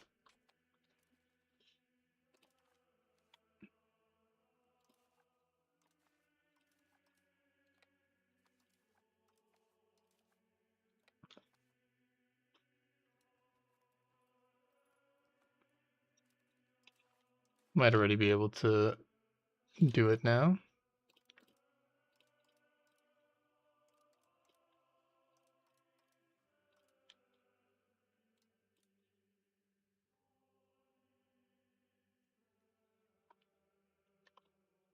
Don't think so, actually. We'll see.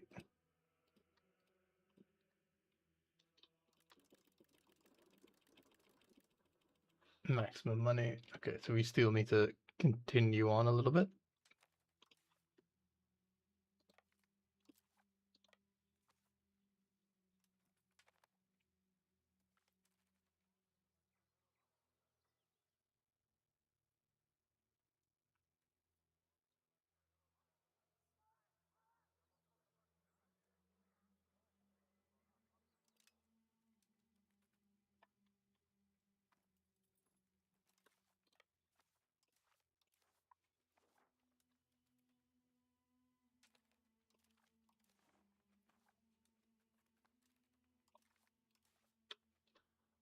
Good.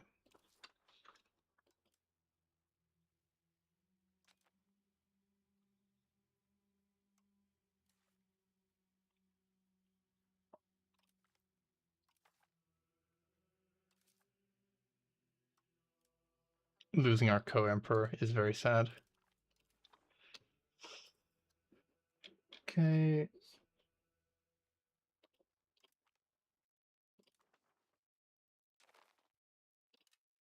Tide is turning.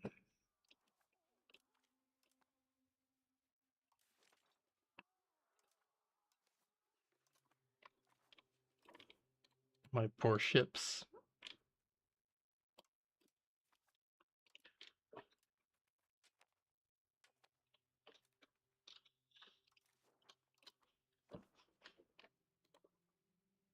Now we get to see No, I can still threat. No, I can't.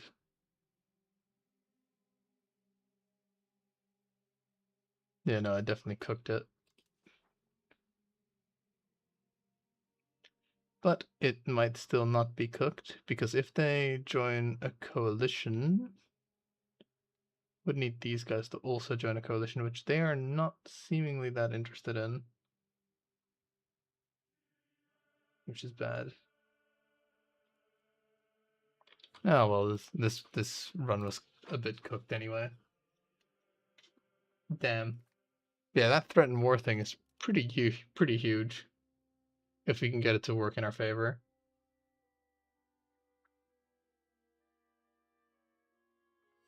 In case you're wondering why I'm like restarting so often, is I am trying to like I have like a specific thing in mind for how I want the start to go.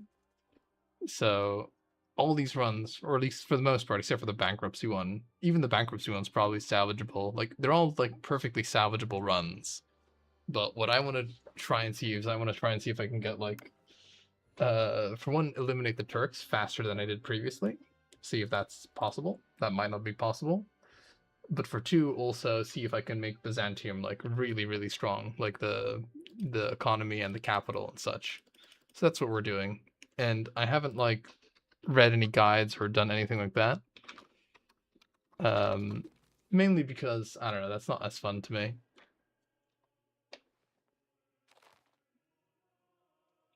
So you're watching a man experiment.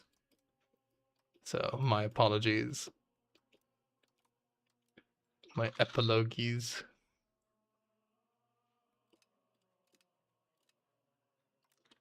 One thing that I do really wish that the game had is I wish it had you could just like save a setup. I mean, I think I'm one of the like insane people that restarts like mega often because I insist on also playing Iron Man mode.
Keeping the forts, creating some historical paranoias.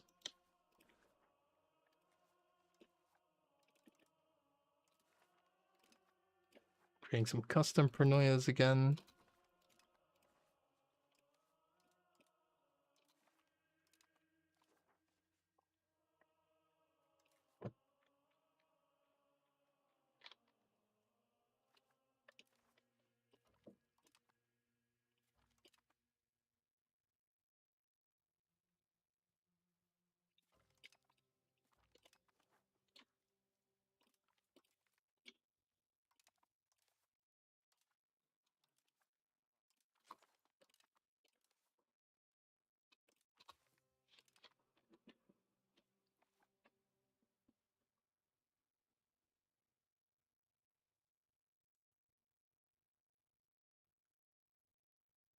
You can use PDX Unlimiter where you can save autosaves. Of course, a bit cheesy though. Yeah, no, I don't really want to do that. Um, no. Like, I don't want to like it doesn't take that long to restart these kind of runs, and no, yeah, no, don't. I think if I go down that route, it's gonna just trivialize everything basically. Because it's not really for me. It's not really about getting RNG. It's more about making sure that I have a strategy that just works and is fun and that I can theoretically apply everywhere. It's more about like not making mistakes, shall we say, like not making like big mistakes in my game plan.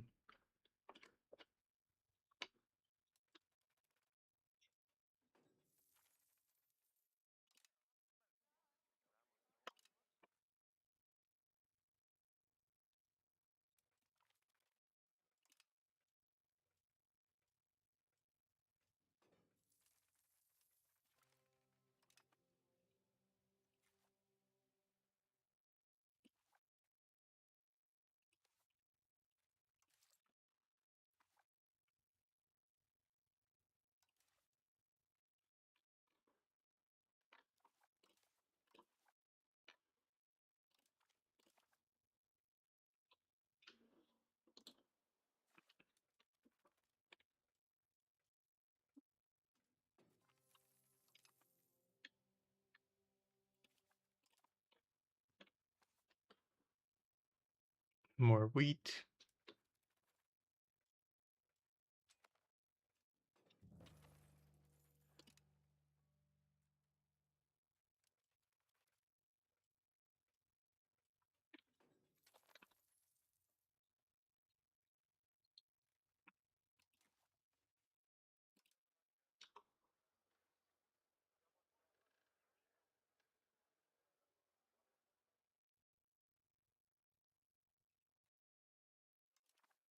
Okay, well, I'm gonna embargo the nation. It does cost a diplomat, which is unfortunate, but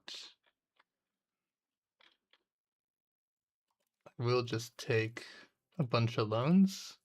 Watch, after I take these loans, I will get legitimacy, which will allow me to take the loans cheaper, just you wait. But, and then I'll build that royal garden, and that'll sort my diplomacy deficit.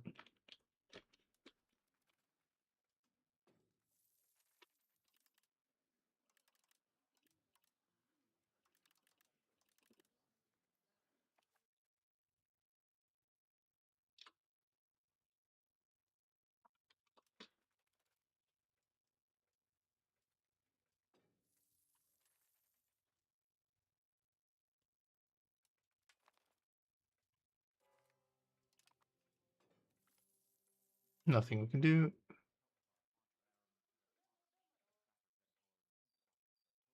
Sorry, inability. You're screwed.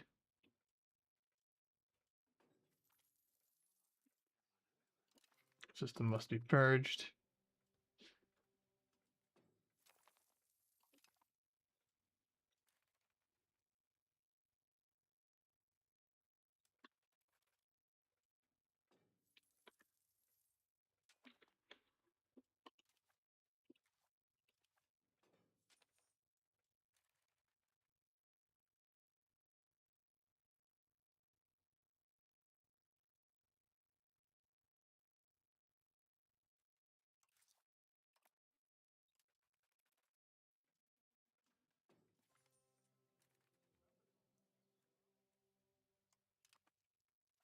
Silver tongue, that's pretty useful for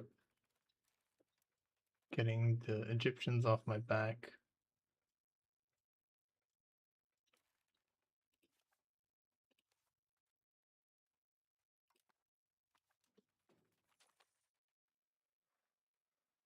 Pressure enemy into accepting.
Now diplomacy is not an issue anymore.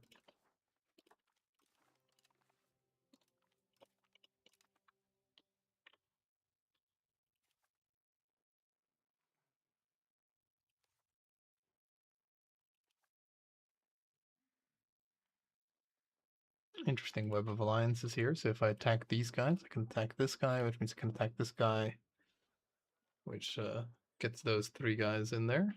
That's really useful.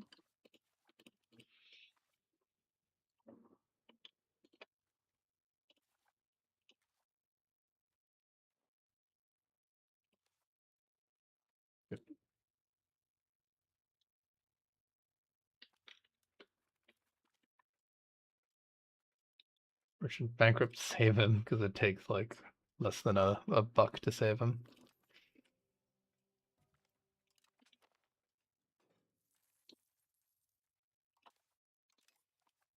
Automate trading, that might have made us some money if we'd known.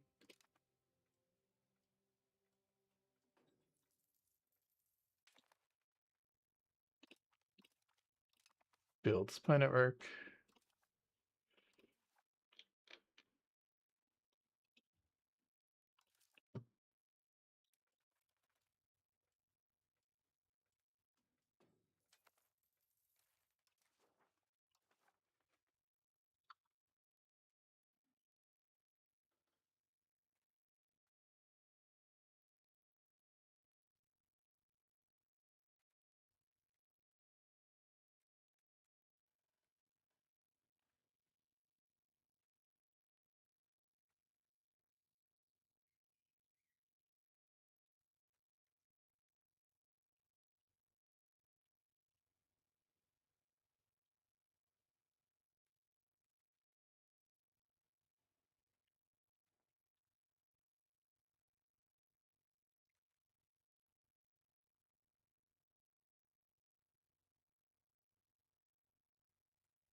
Non-culture levy size.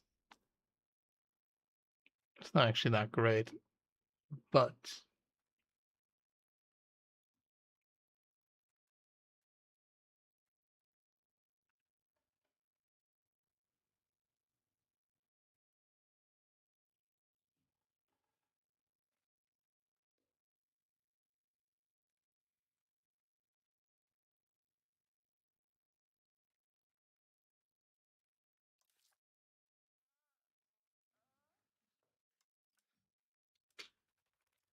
let's do the thing again where we let a month pass, go into the parliament.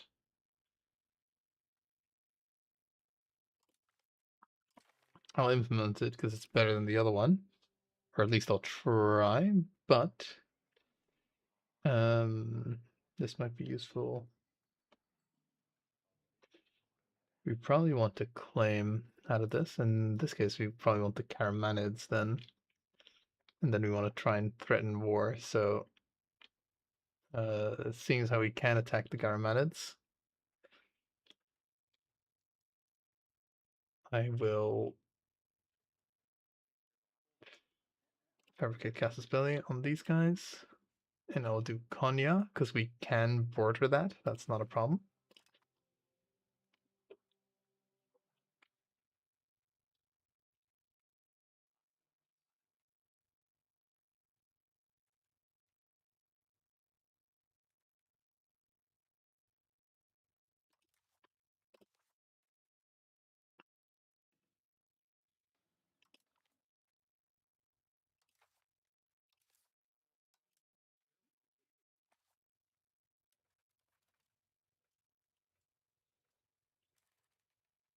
Oh, screw appeasing the nobility. Let's appease the peasants, because they are the ones that we can tax.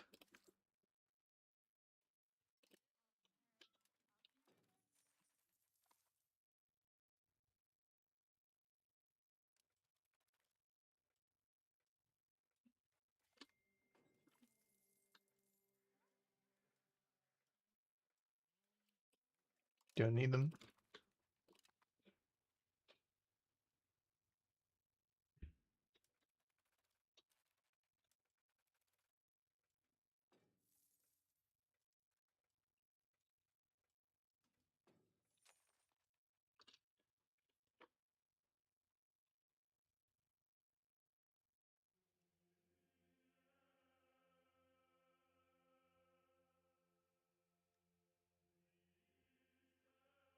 guess they just have a baseline of antagonism because they covered my land.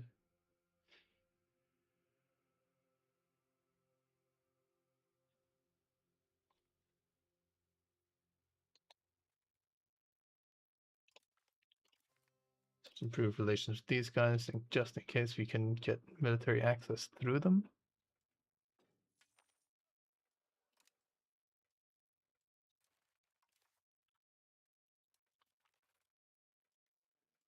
We can refuse.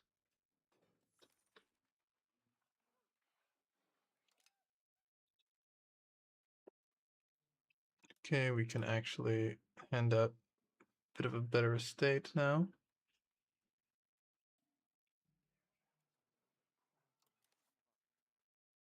I think just the building cost one, because the interest one ship has kind of already sailed.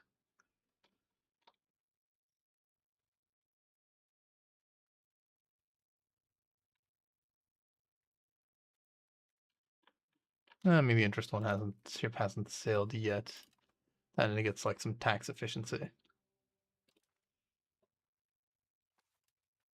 Need to get the military one at some point as well.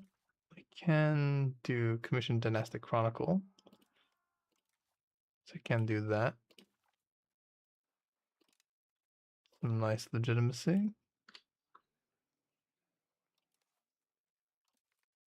Blah, just hand these out.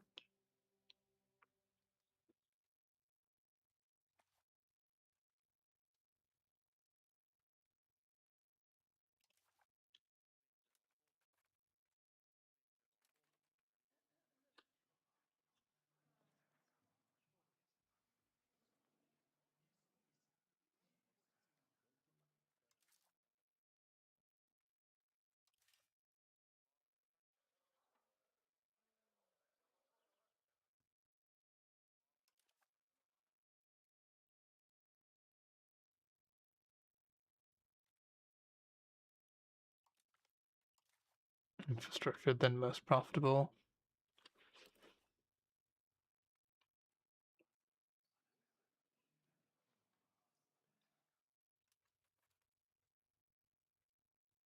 Let's see how close we can get it.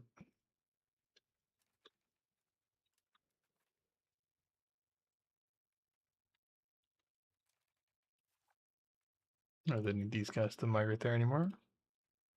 Whoops.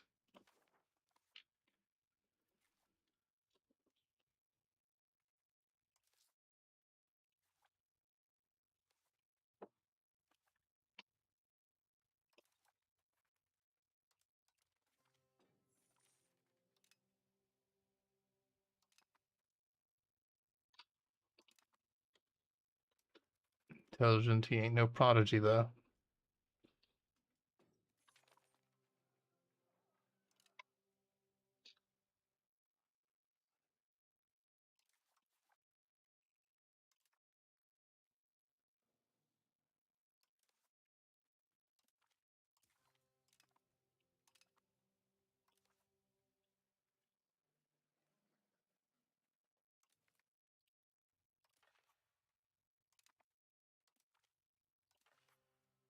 Ironic, I used the burghers to pass feudal levies.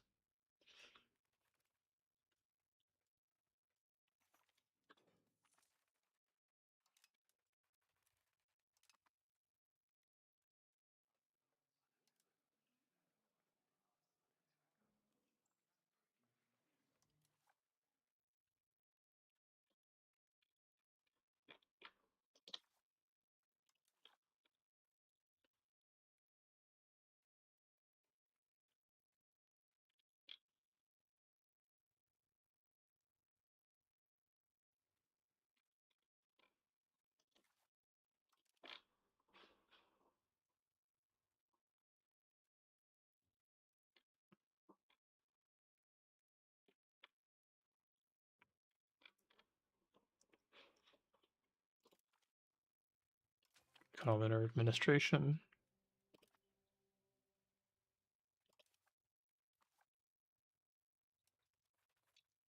Power to the people. Very unlike the Byzantine Empire. But you know.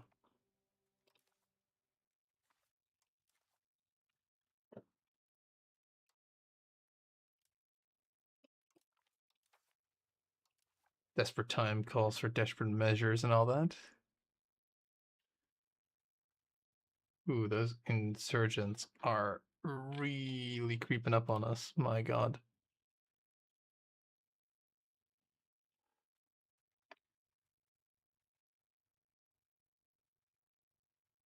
They are gonna hold on to it. Like that is we do not want that. Oh man, that is bad.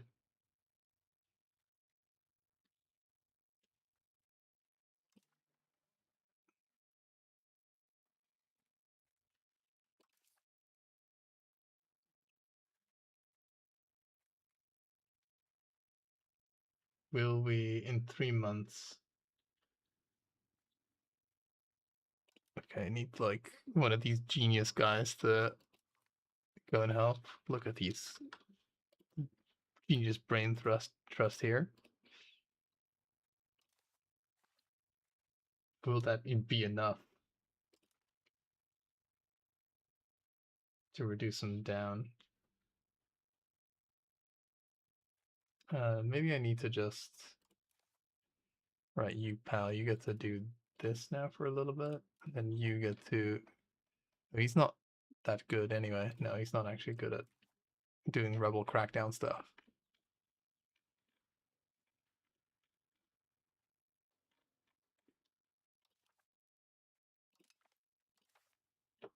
I was like, oh well, that's not going to be a problem. Turns out it might be. So 1%. So we're gonna get 3 ticks of it. So that's gonna be 3%. That's gonna be 4%. So theoretically we're okay. Is there anything I can do to slow that down? Unrest, low legitimacy, negative stability. No.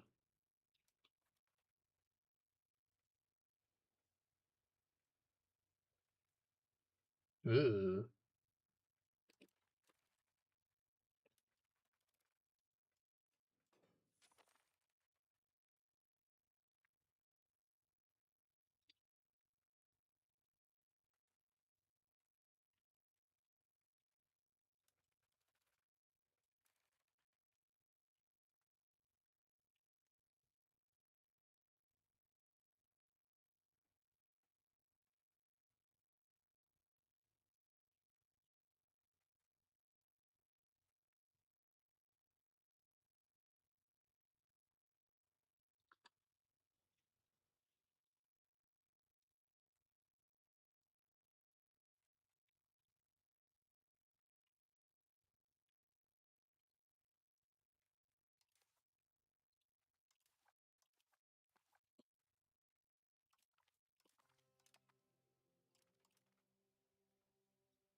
Oh, I think we're not gonna be able to do it, sadly.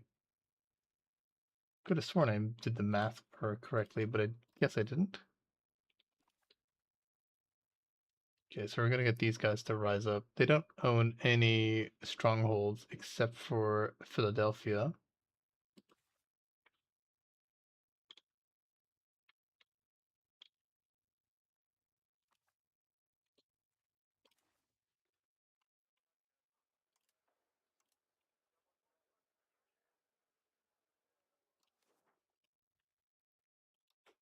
Still of Philadelphia. That would be very cheesy.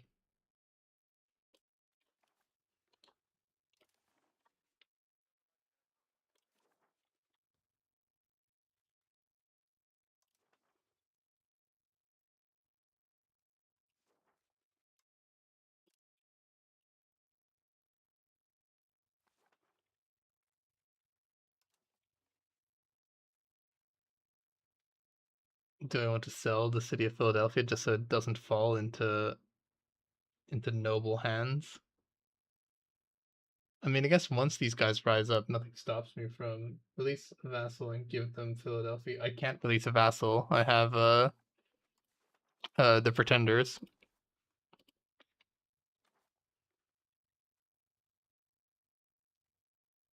It's fine. It's fine. Um, it's fine. It doesn't actually stop me. I can still declare war whilst doing this war because the thing is they won't. Those noble pretenders, sure, they'll take some of my land, but okay, I gotta. If I'm not gonna like get them to stop, then I want them to happen faster.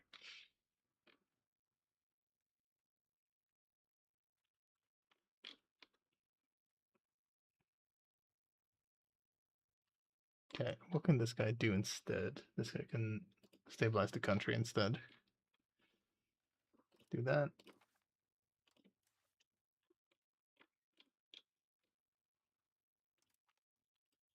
If I can't delay him, I'll just deal with them ASAP.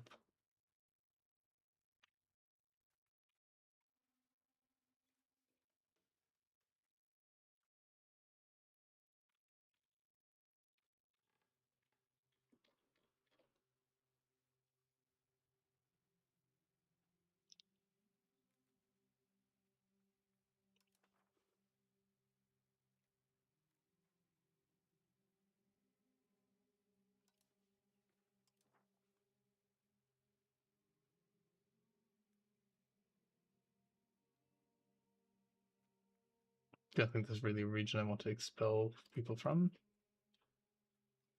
I guess we just developed a province still. Oh, I could actually, hold on. I could do a state satisfaction, appease the peasants. There we go.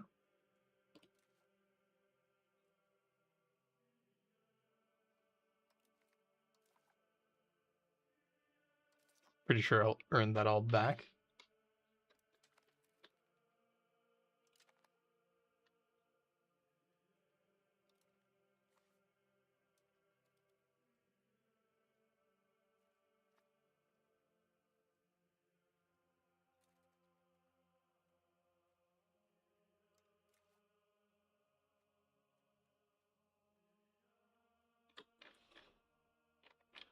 Did the math change, or am I like going crazy here?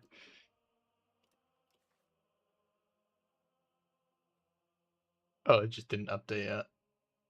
Okay.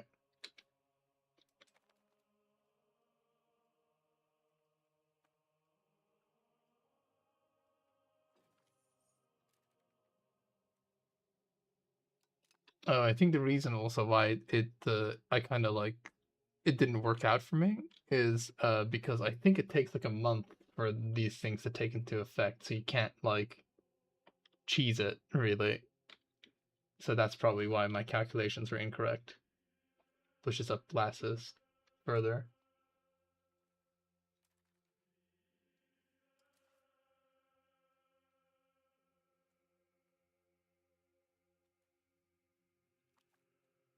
Letting the peasants into the government was a real stroke of genius.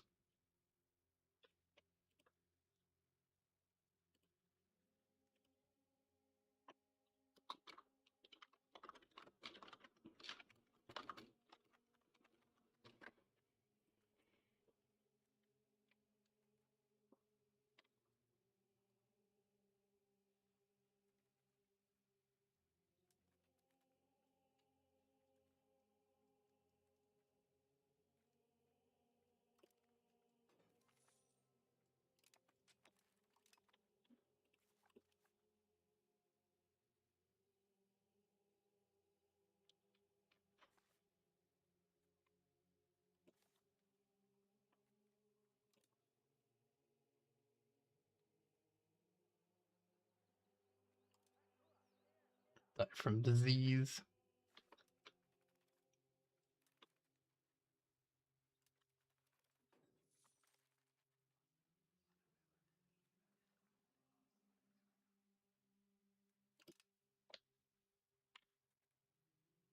he would never betray us anyway.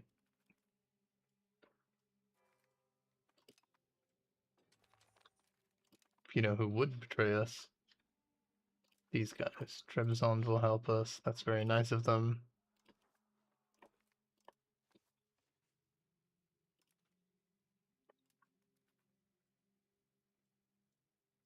Like, I mean, they didn't get any major fortresses, so basically... Actually, can I... Yeah, I can just declare war on the Ottomans now. Whilst raising my levies. I'm not too fussed about them. Saves me a bit of time.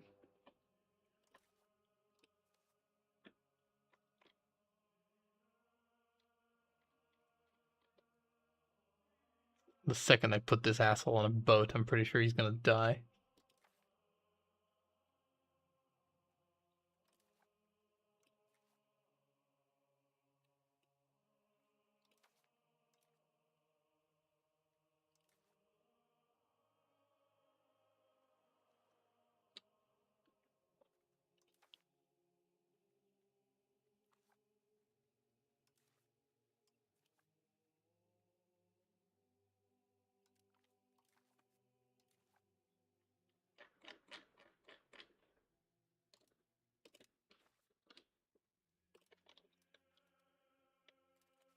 Yeah, they did delete the fortress in Izmir, so I think that embargoing them definitely worked out.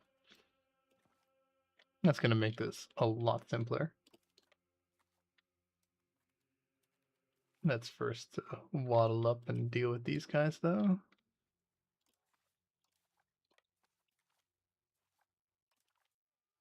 Yeah, 2k pretenders, that's really not a big problem.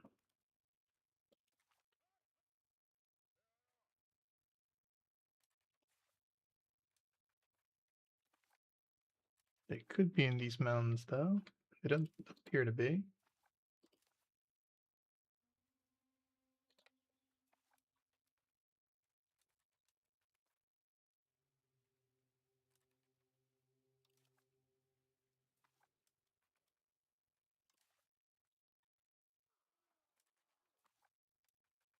Sorry, Ottomans, we gotta go deal with some private issues real quick.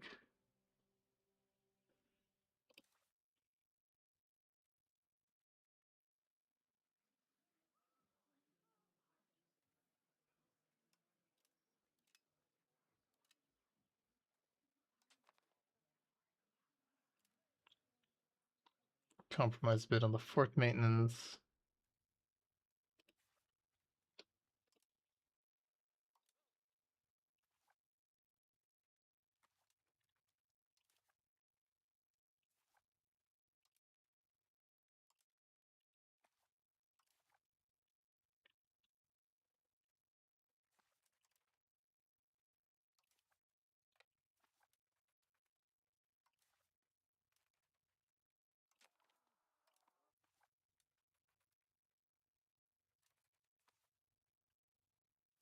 My poor 90 guys, but they were kind of like a bit of a canary anyway.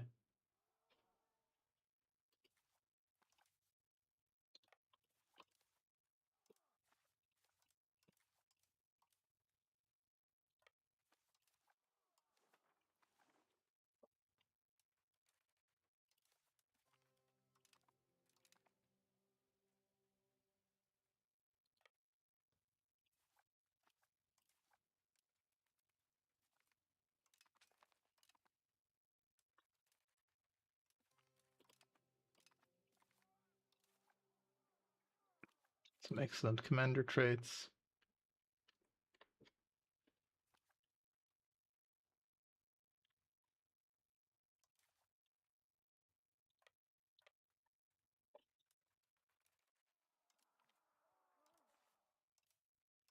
Now, I find that the game is usually pretty generous, and basically once the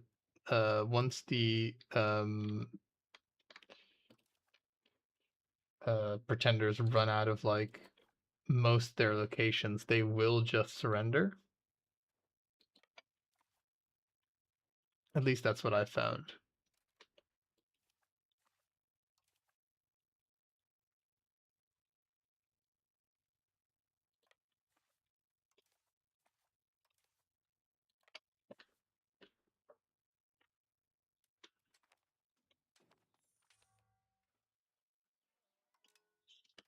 Nope, there is the Epirate uprising.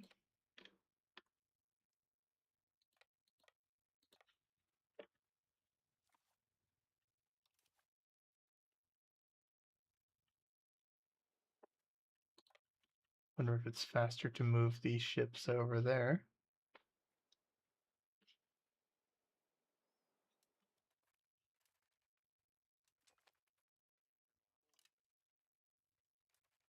Assist the Epirate governor.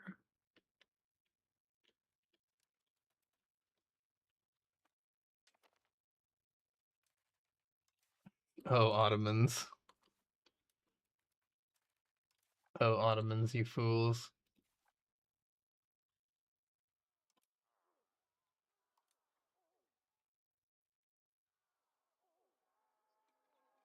Under siege does basically mean that there's no food coming in.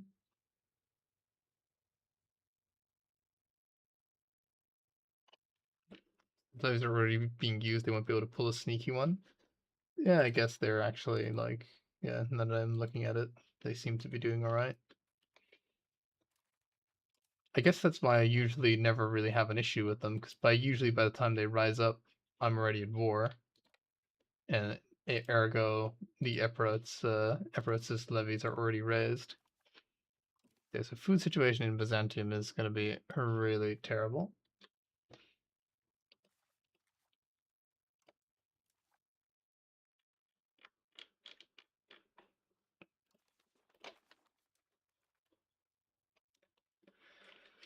In that case, I'm going to say return to the countryside, people.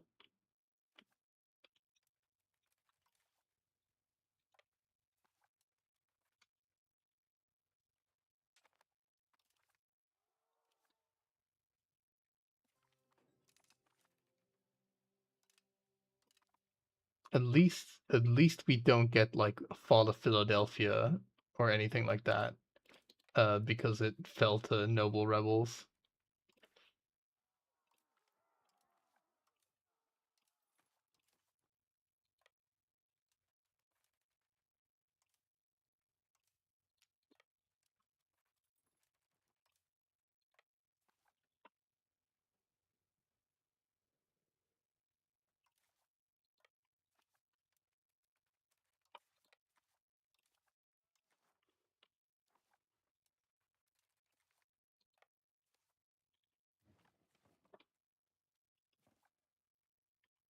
These guys are in for a walk because the boat's not coming to pick them back up.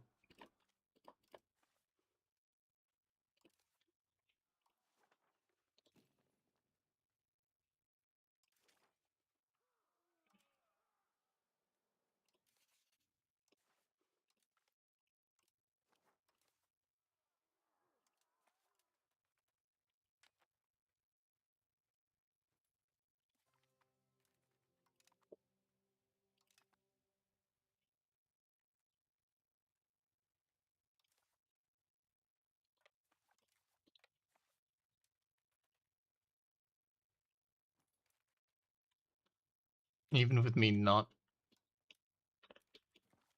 I might want to just pay for the fortresses a bit.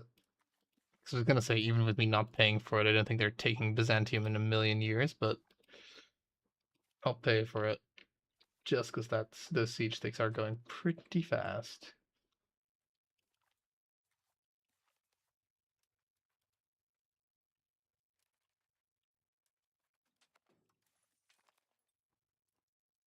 Vendor crisis. Loan is cancelled, but I lose dip rep. Loans are loans. I think we want loans are loans. Support movement.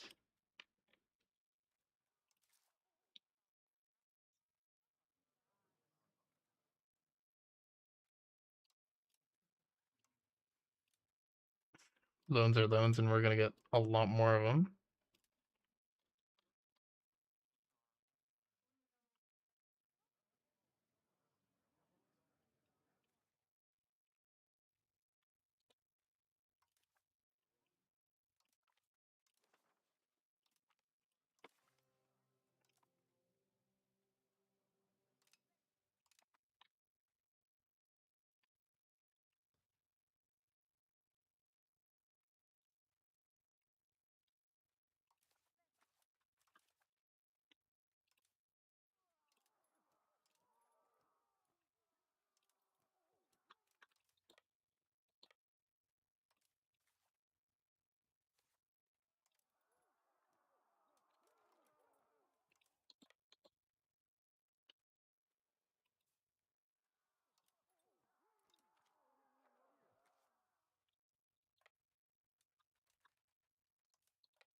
the heck?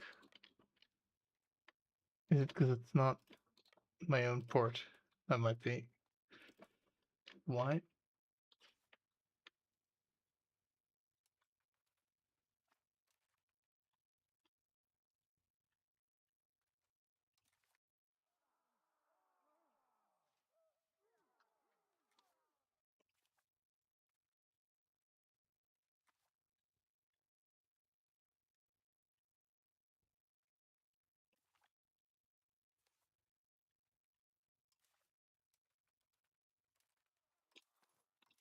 Yeah, it's because it wasn't my own port.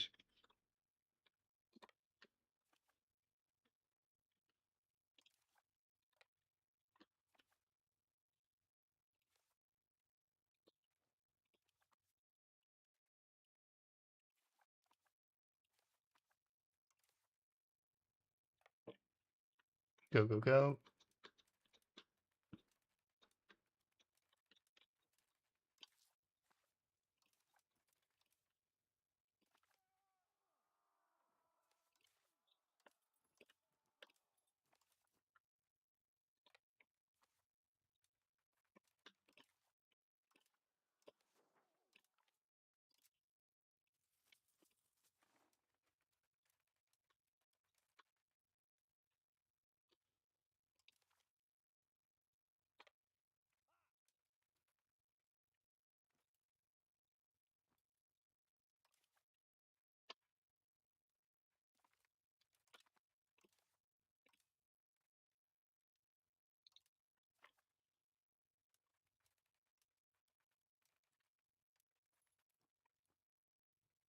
Just gathering our armies, having another loan.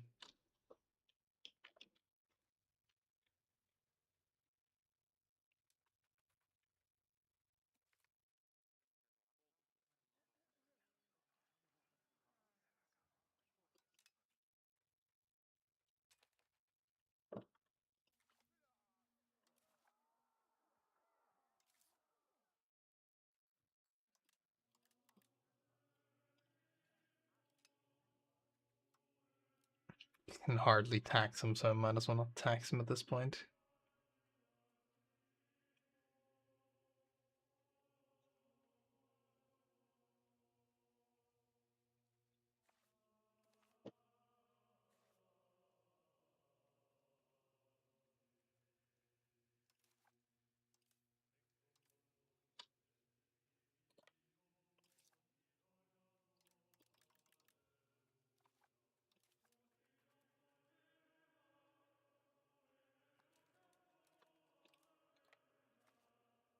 Here's hoping they don't have anyone there. They might have some guys there. Kind of operating under the assumption that they have most of their men in Philadelphia. Oh my god. Byzantium, no.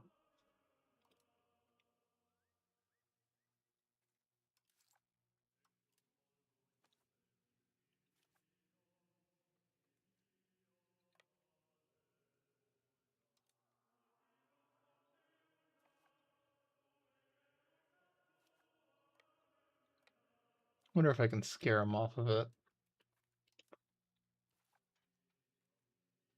They do have some guys there. That's some terrible stats for us, but thankfully numbers win the day.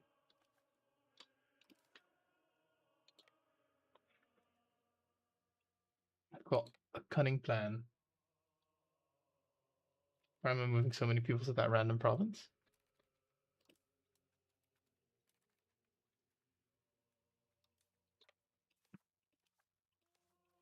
Oh, you mean with migration? Oh, it's not a random province. This is the province that produces food in Byzantium.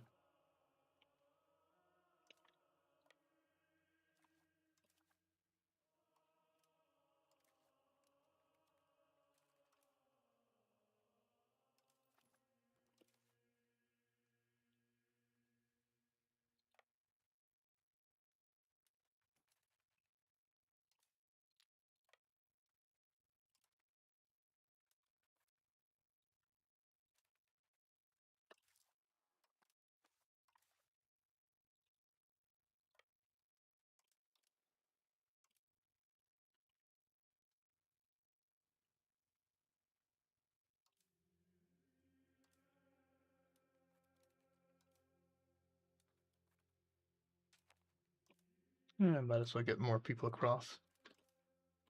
Preserve my levies this way.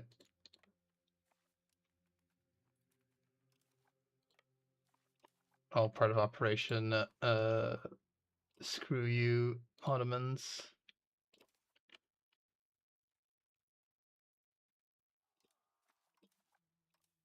Ooh, that guy's not enough to siege anything by himself.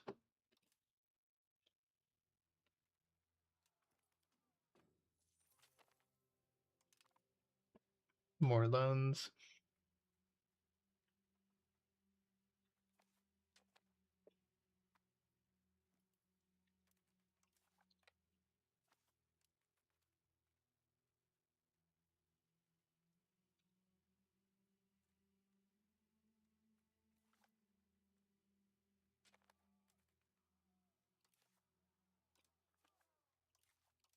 Basically, what I figured is that as long as Byzantium is starving, the people don't really buy anything. So as soon as I fix the starving situation in Byzantium, the game usually things usually go a lot better for me.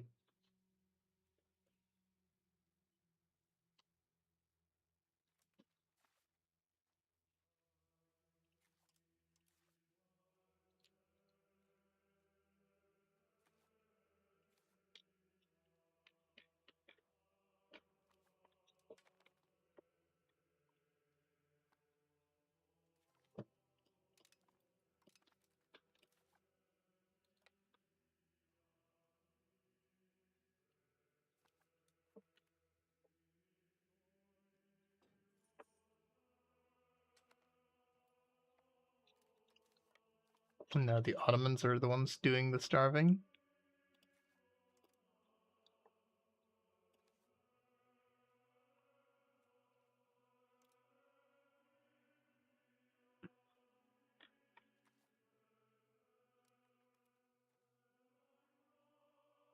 No, they're trying to evacuate. No, no, no, no, no. No, you don't get to do. You don't get to evacuate this terrible situation that you're in.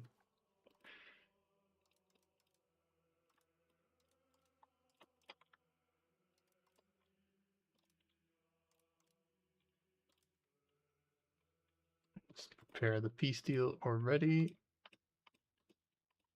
so it's good to go.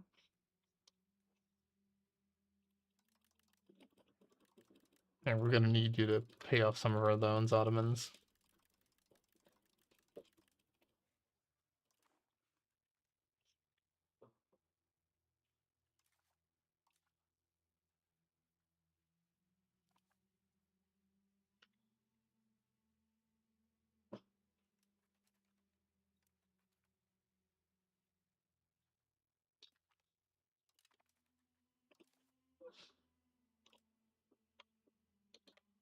No, you get this. You wanted Constantinople so badly, you get to stay on Constantinople.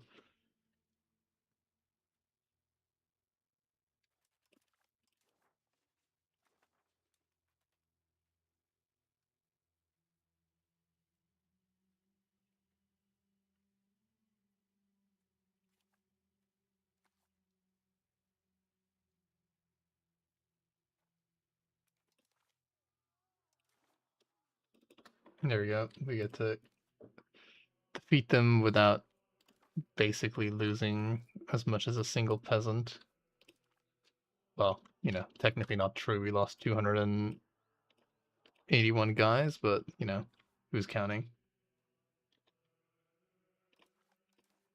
So yeah, this would be annexation piece. We have Diplo rep.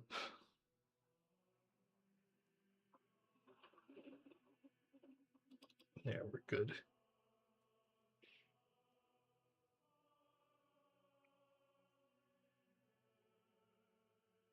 We're good.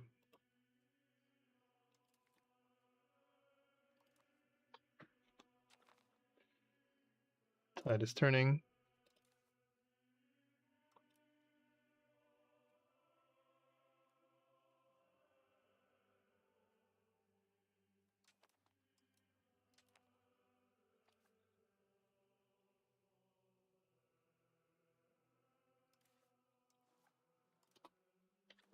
No, we're just gonna ignore those nobles in just gonna ignore those nobles in Basra.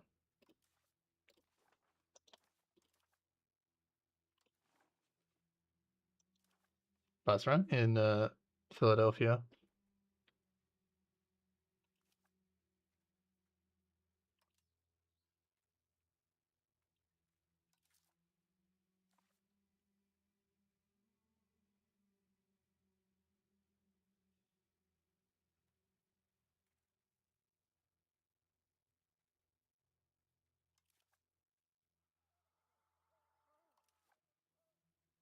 I could have done this. Oops.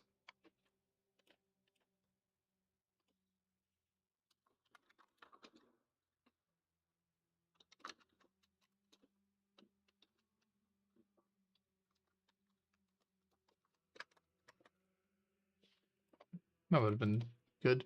One free dip prep.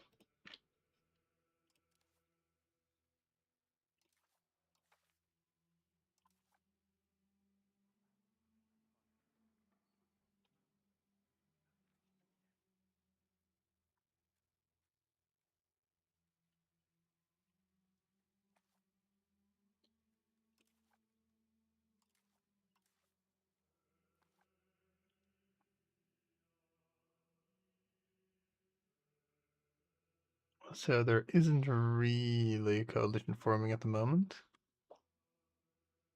Just working out okay for me. These guys literally don't care.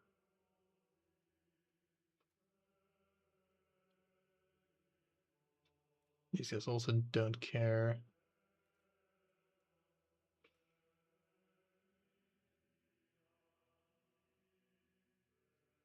If I conquered these guys, it won't, like, I mean, there's no chance that these guys will, there's no guarantee these guys will get, like, a rival or anything, so we might as well just, like, wipe, or get, like, an ally or anything, we might as well just wipe them out.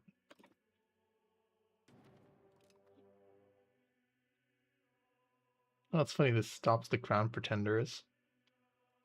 That's sort of not good.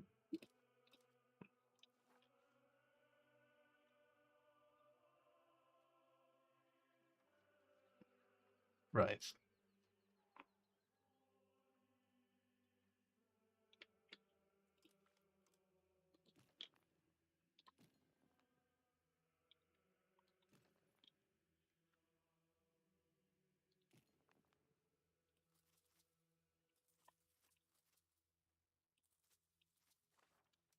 We'll get mostly Anatolians to fight this for us.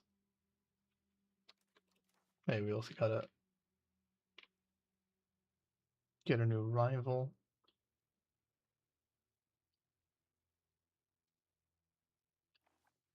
Because wasn't it these guys that had the weird alliance chain? I guess they don't anymore?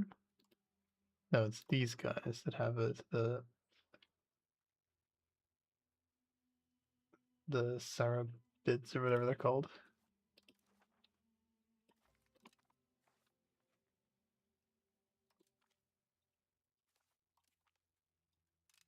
Good.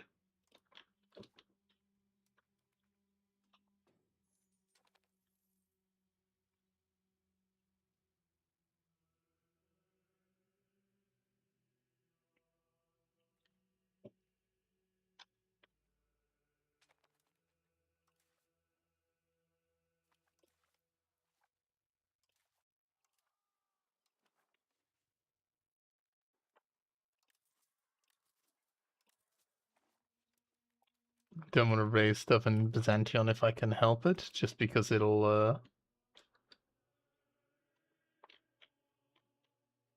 we're actually making money because it'll what's its face? Just because it'll reduce the food consumption there or food production there.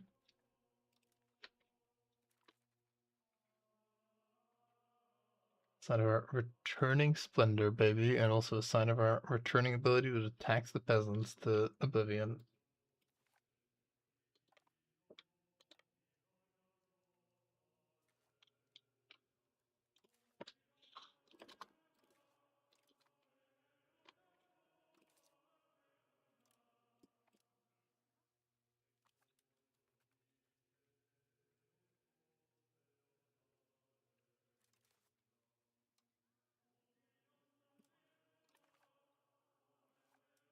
These guys technically have ships.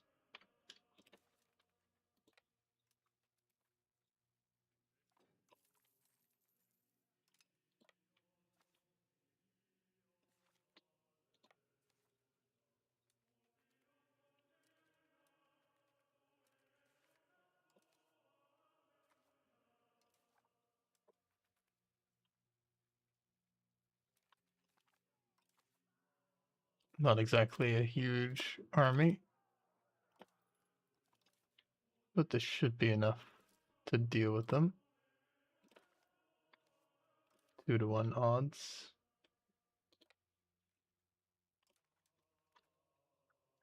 Playing a bit greedy, not even wanting to get in now. We want to encourage migration back into Byzantium.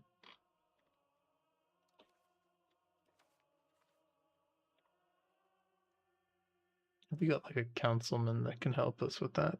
We do.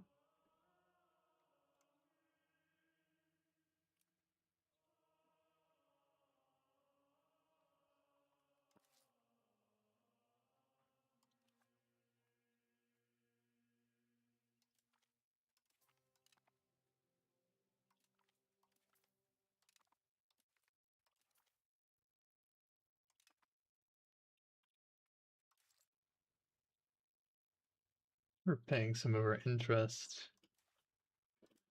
Get this guy in there too.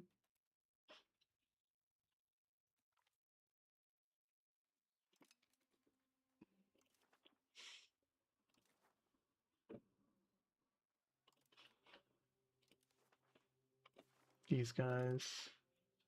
Because if these guys refuse, that's a free casus belli on them. I've got more legitimacy to spend.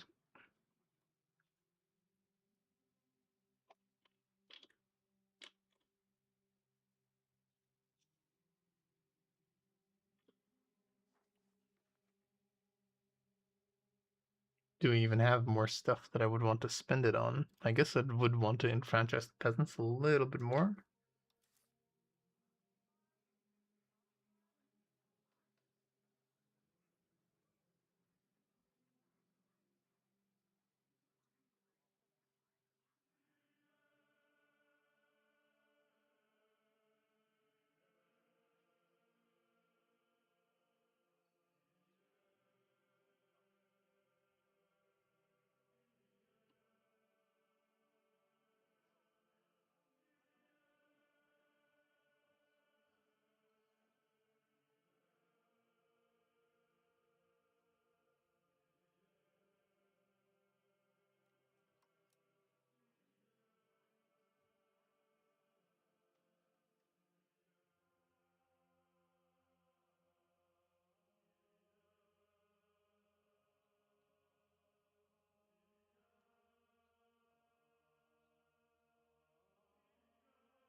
Oh wow, that like is minus 20 satisfaction.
think that's basically it.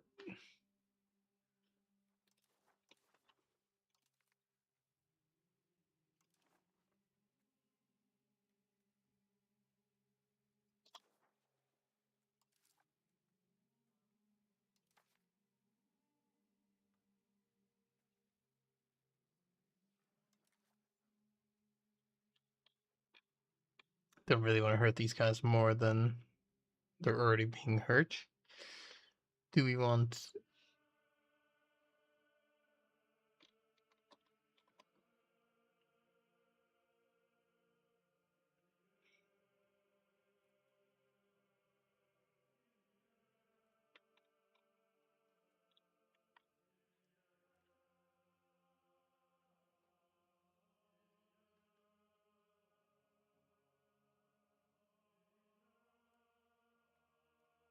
let's just do autonomous villages, why not? It's gonna make the nobles a bit more sad, but...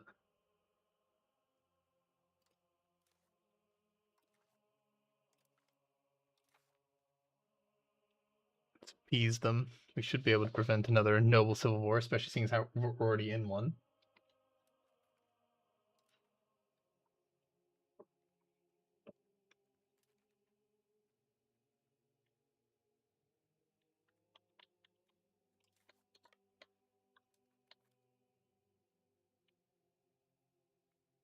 Sometimes something will happen that will require deep investigation.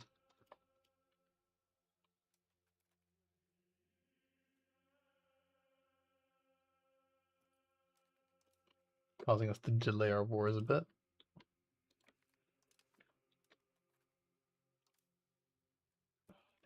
Okay, they do. I was gonna say, I was ready to complain. I was like, nah, they never, like, work.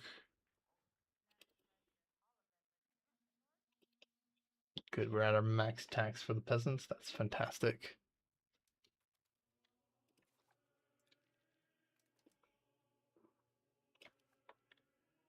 Food situation's also not too bad.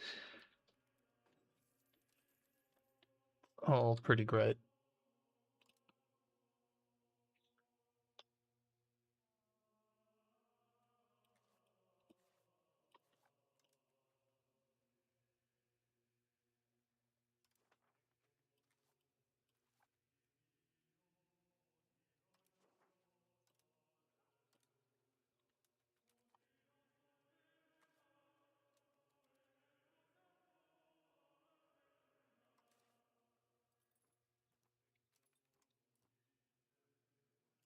Have subsidized food.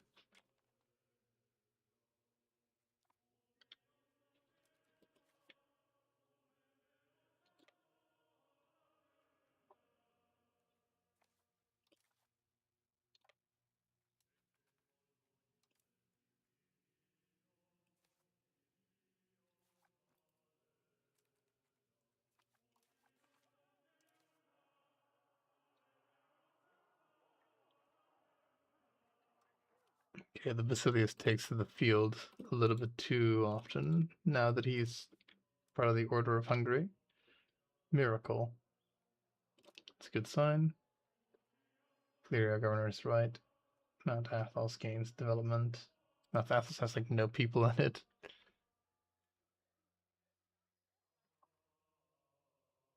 Screw Mount Athos with its 0 people. Everybody hates Mount Athos. Alright.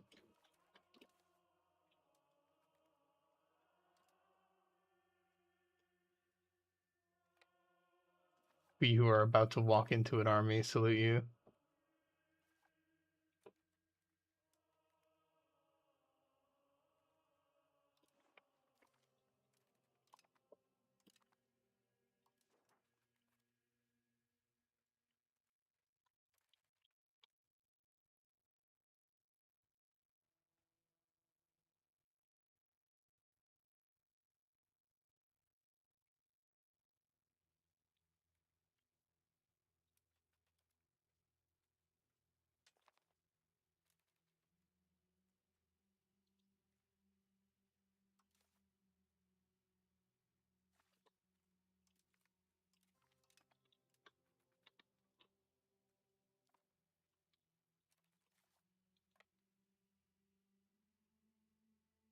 Yeah, it's a holy site in Hellenism, but it's not worth trying to put development in there, I don't think. Not sure why I walked into those guys. Do, do, do.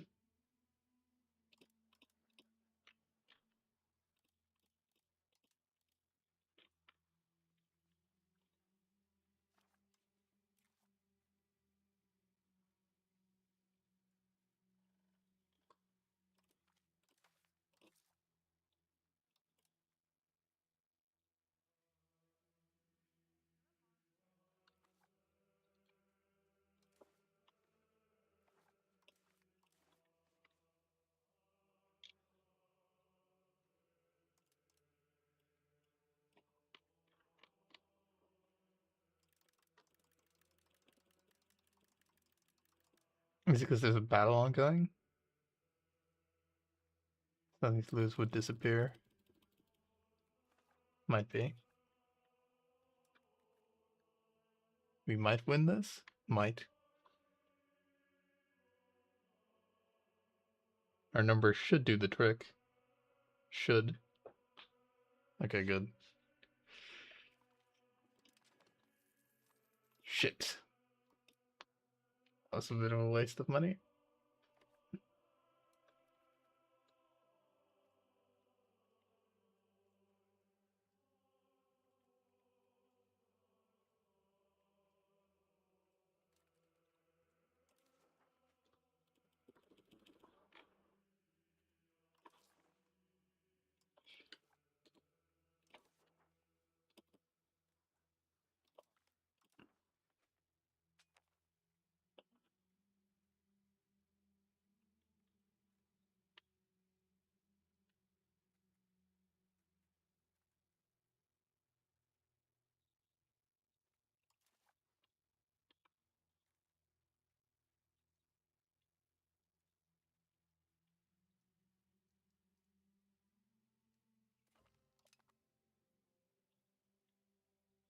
Probably should have done these guys, actually.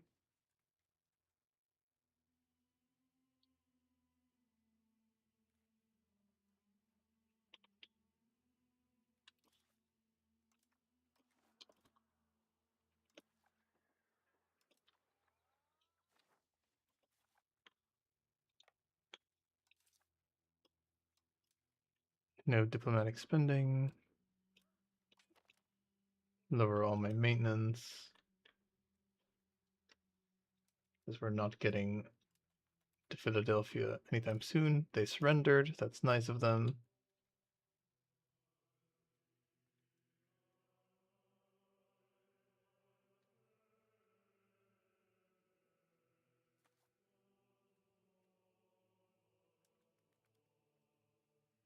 $11 months, and then we can oops, we gotta not be doing that.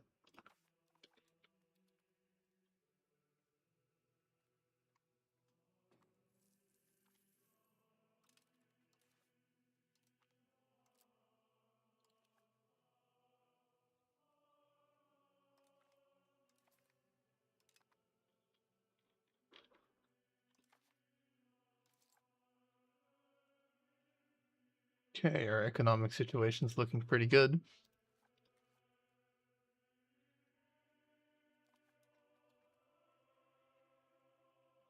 We're already in like a better economic situation than I usually am, like a few years later by this point, just because we've been managing our stuff a bit better.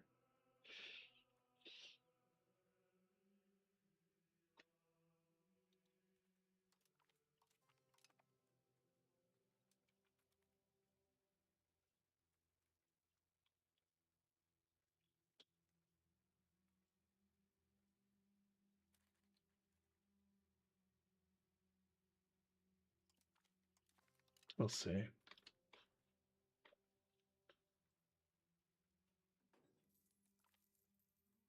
Social minister, I could strengthen the crown. I don't really need the legitimacy at the moment, so I'd rather take this ability.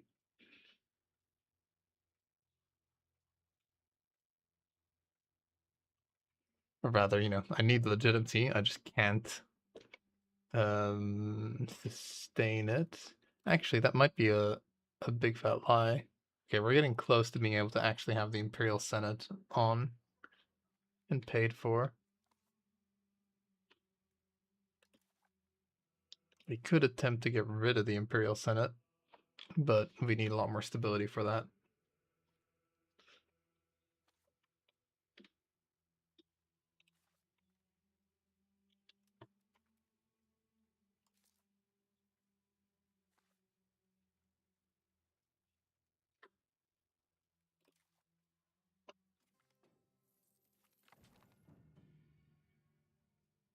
Admin or Diplo?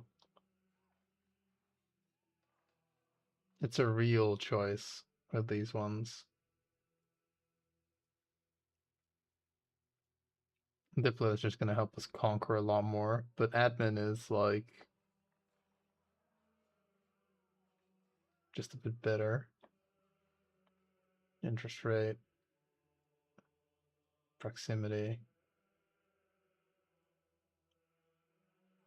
Usually it's always. Middle might be solid due to tolerance. Tolerance is good, but like, yeah, no, I don't really need most of these things that are in here.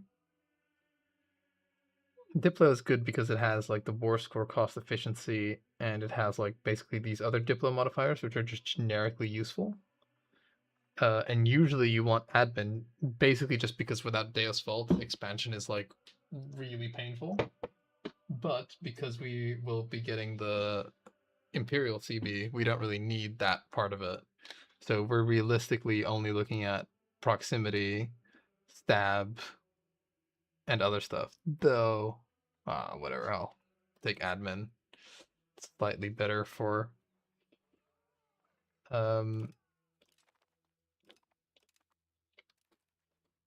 thing.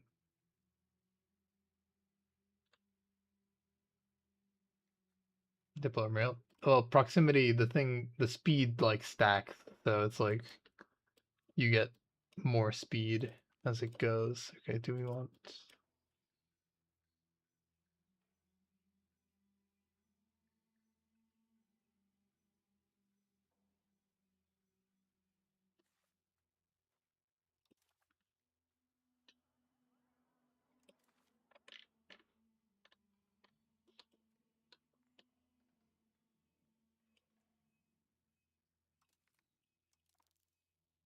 medieval military? The literacy will also help us.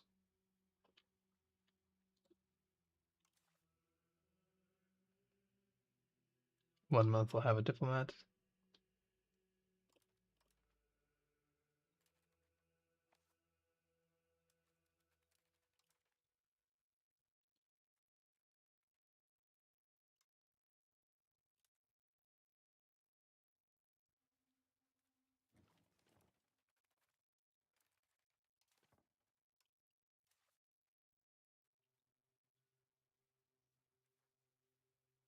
And no, I still can't create paranoias, otherwise I would be doing that.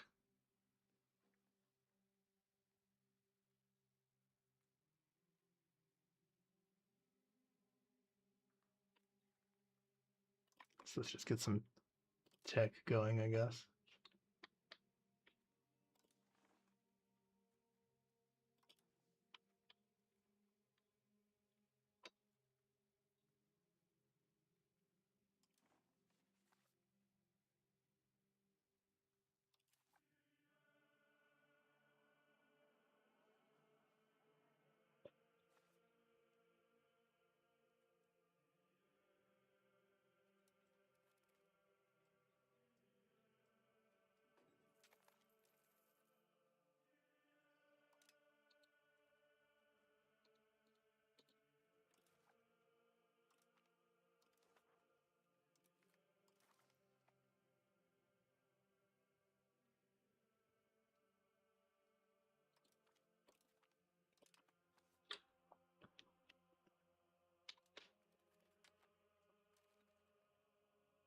Five months we'll have another target.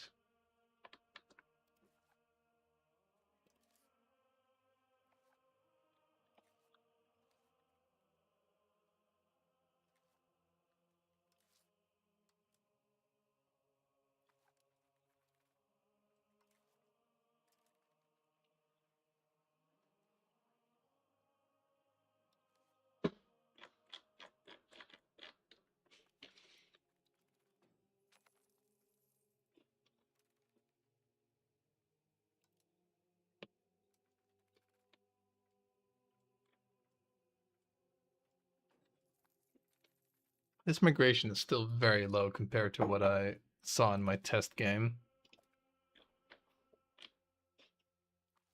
Like, I was seeing thousands of people migrating to Constantinople. Oh, it could be because there's also, like, I didn't expand the Silk RGO, so there's no, like, jobs for them to actually do.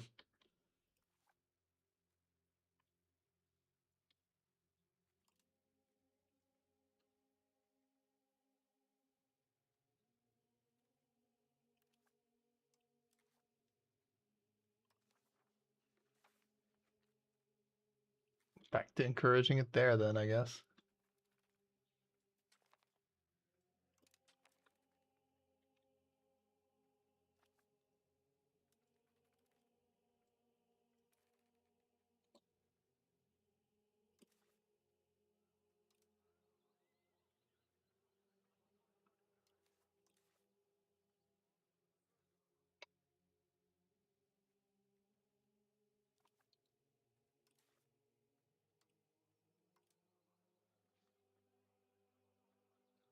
Yeah, in 5 months you get to have a nice big war.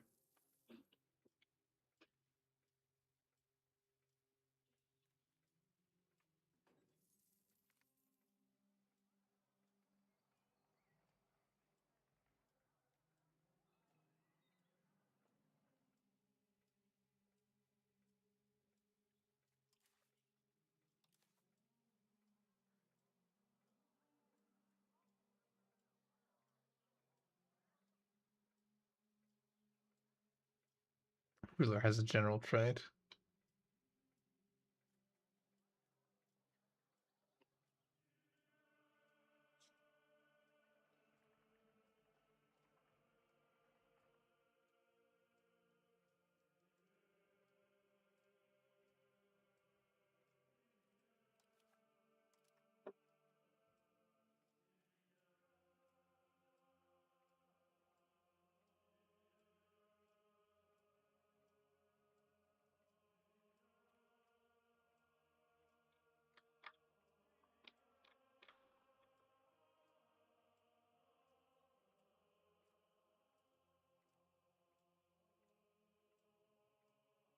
Hmm.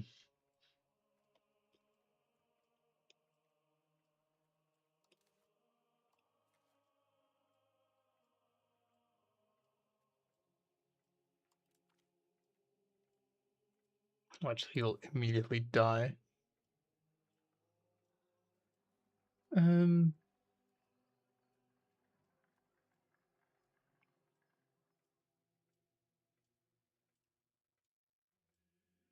Most Noble Navy is very useful for us.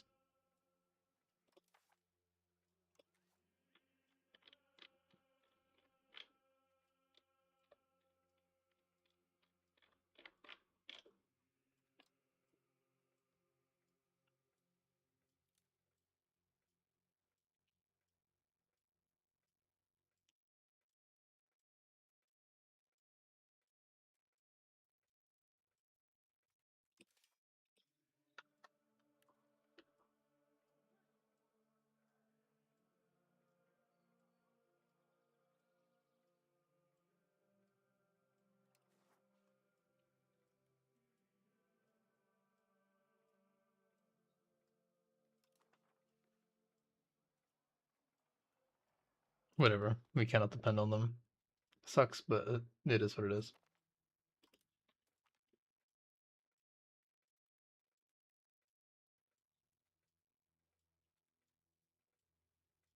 I think I'll just turn a blind eye. Good for the Byzantine Empire. Sure.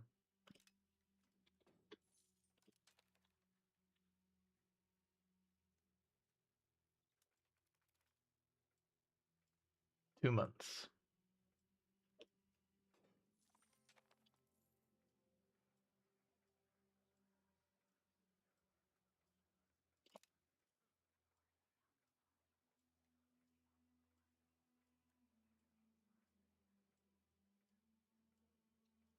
That's really good. 16 legitimacy.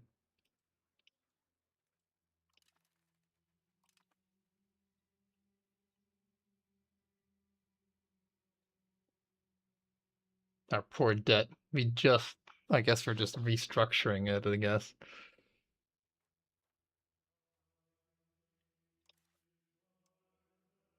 We could theoretically pay to not have our legitimacy be terrible, but we'd still suffer.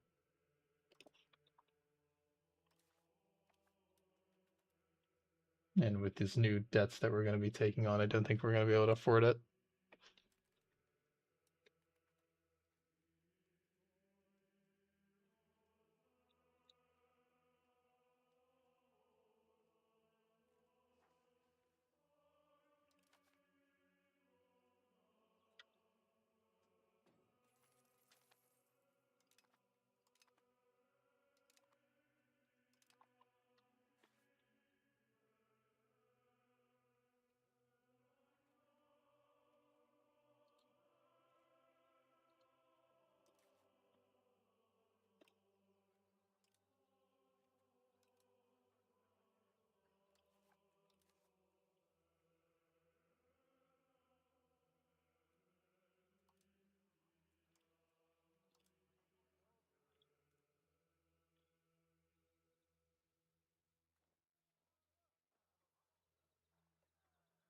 After this war, we should at least get a coalition of Turks.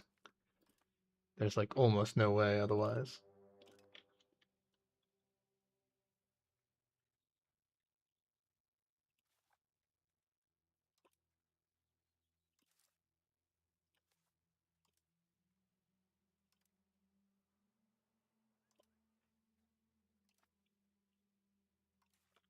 And that RGO.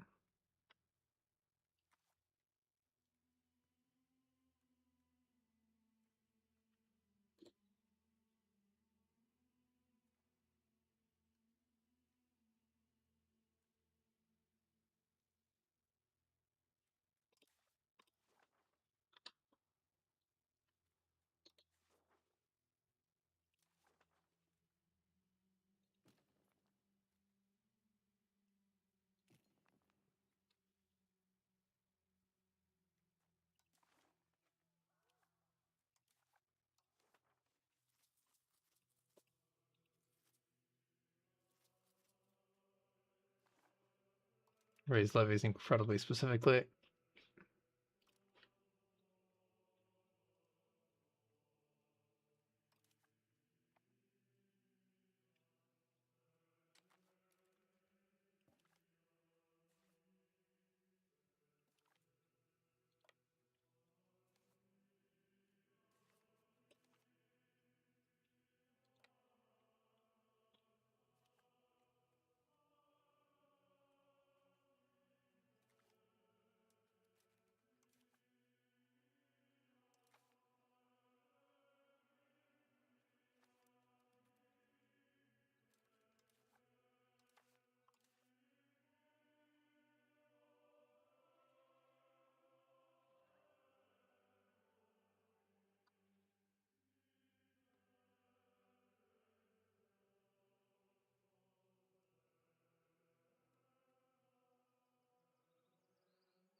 Poor land. Or poor naval. I don't think we're going to be able to push navy that effectively at all. Our ruler getting a general trade also didn't help.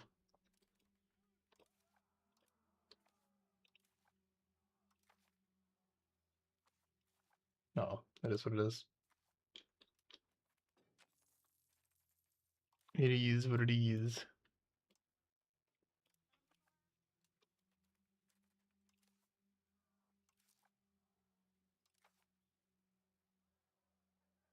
We're still getting like this much push.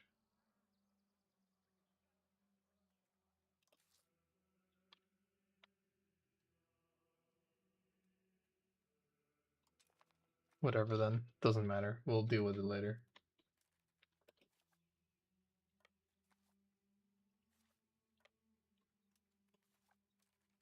These are flatlands. We should be able to crush them in flatlands. Don't have the best general, but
I can't get over the fact how, like, we've already basically balanced the budget and we're still inside of like a pretender revolt, and we have enough money to, like, without, if we didn't have debt, we'd basically have $5 of surplus, which would be huge.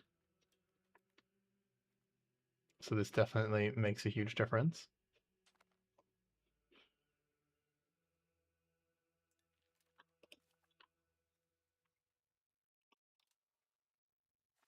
And we're also doing stuff like developing the capital and all that. Now we're getting like 1,000 people coming to Byzantium.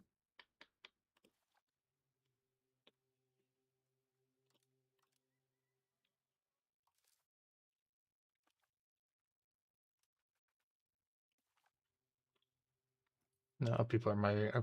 Maybe people are migrating from occupations, actually. Oh, yeah, they are. Oh, this is fantastic. That's why. Okay, so we need to actually let them occupy our stuff, which thankfully will happen. Oh, that's how we're gonna. That's how things are gonna go incredible for us.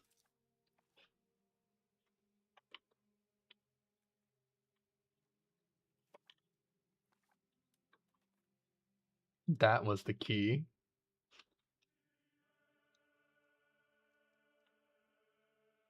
I was wondering, like, why was it getting like thousands of migrants one time and like only hundreds before?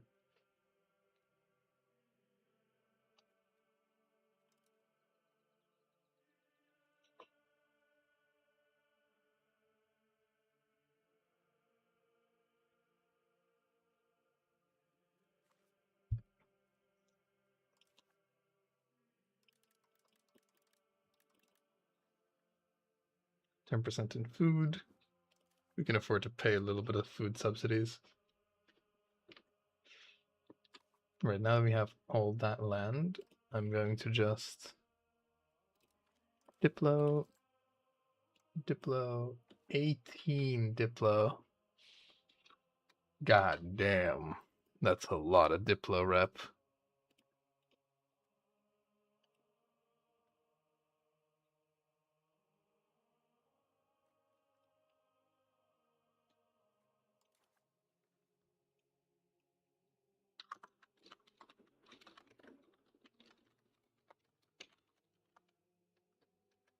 That's how we're gonna raise approximates. Make sure they don't take slaves though. It doesn't matter. Them taking slaves. It's slaves in non-core land.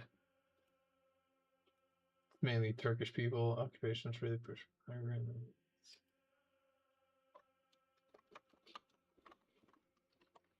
It's land we basically are getting zero from, and then we're migrating it to places that have 100% control. So it's like a massive net positive. Boop boop boop boop boop.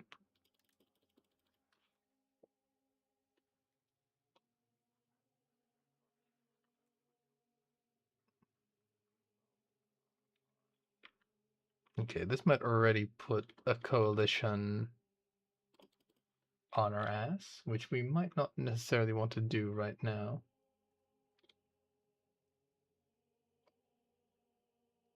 Because we don't have, we kind of gotta cool our jets for a little bit. It sucks because our guy might die, in which case we'd lose a bit of dip rep. But we can't, we don't want a coalition to attack us. We want to attack the coalition. So we gotta wait 9 months, and then we'll have a way to attack the coalition.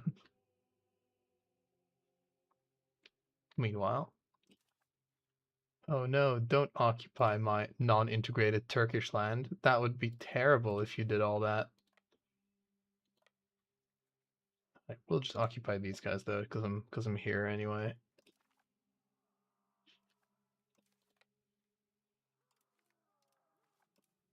Oop.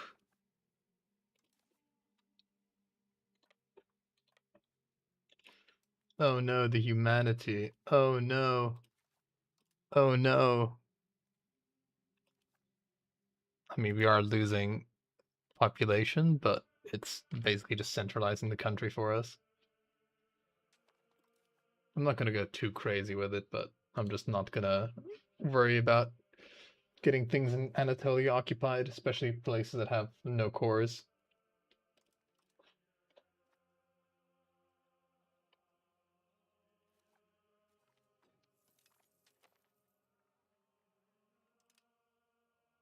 They're right to trust us. Yeah, just subsistent agriculture people. Kind of, actually. Subsistence agriculture people kind of make enough to sustain themselves here. Not really, though. We do need people to work in the wheat.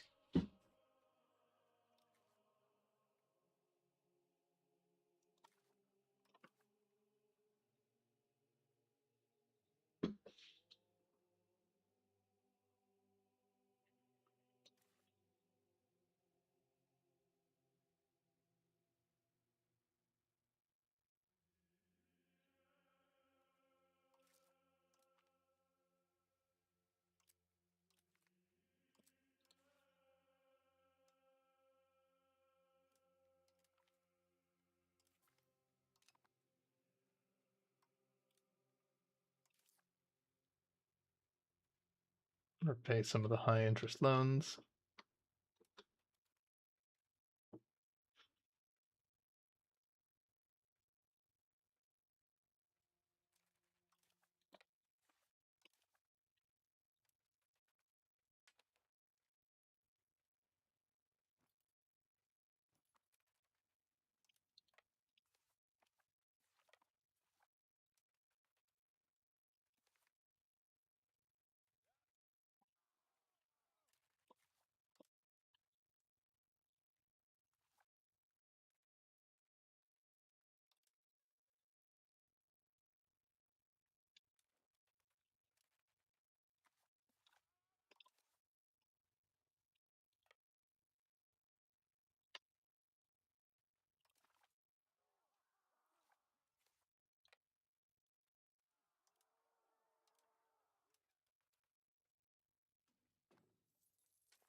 They have sadly kind of united themselves.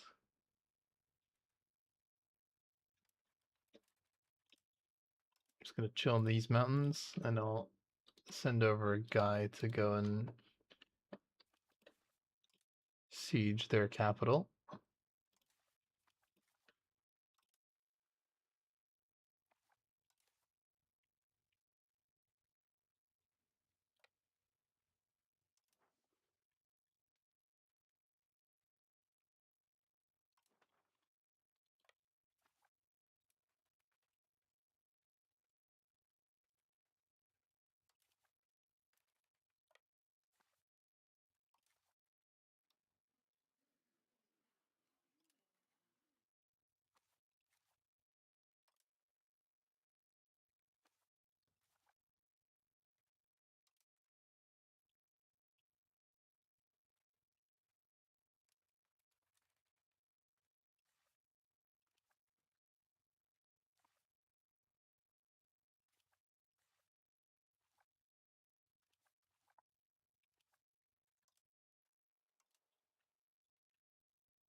Will we arrive there first?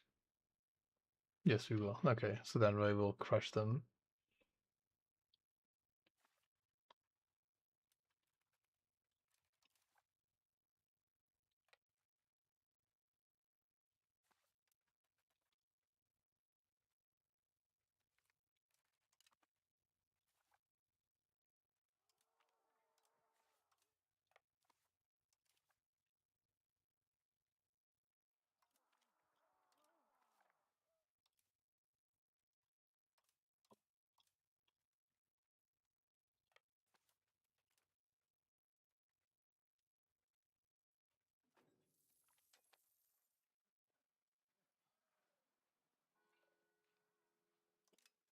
Phoenix does not concern itself.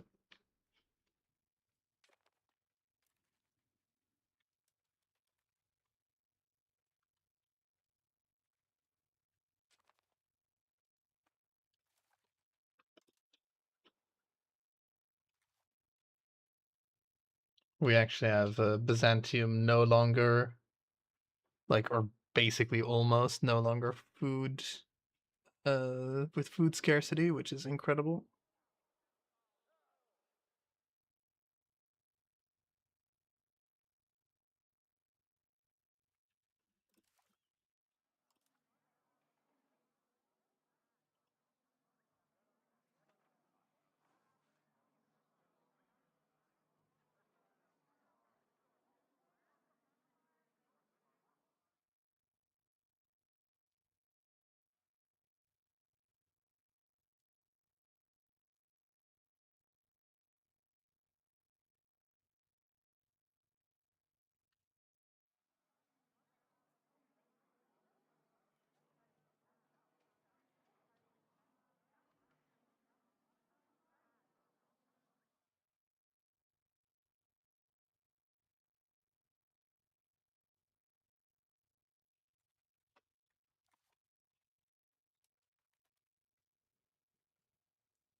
Definitely not playing as smoothly as it was before. I will have to like call it in a bit. After this war, I'll most likely have to go to bed. These leeches are no good. Mercantile self-reliance.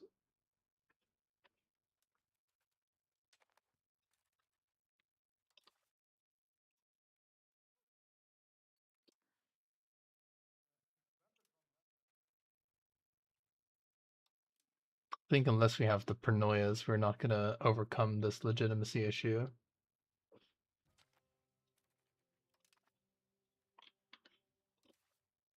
Is that the smart baby? I don't know.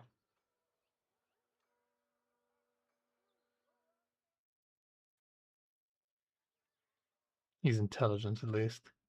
He's no prodigy, but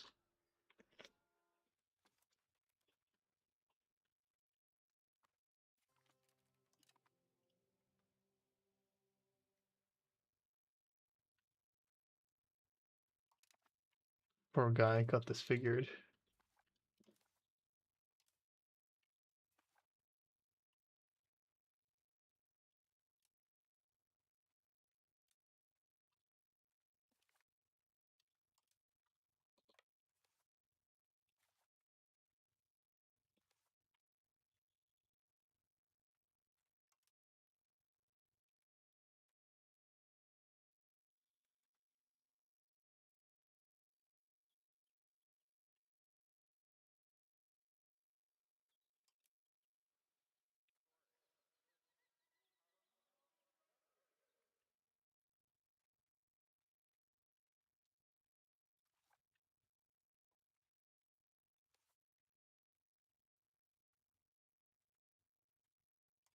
Well, the food situation is fine. Now it's time to boost our capital, I guess. The final thing of our strategy is the reason why we're making Byzantium food self-sufficient is it's good for the economy, but also we actually want to move most of our capital or most of our population to the capital. Ooh, will we be able to deal with that? That is a pretty bad terrain penalty. Looks like we're going to be okay though.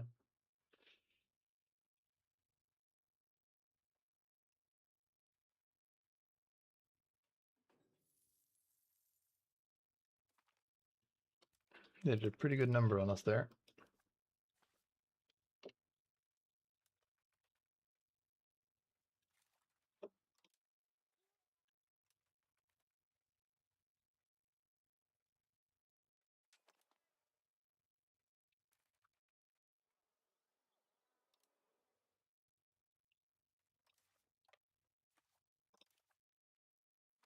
Spend the silk.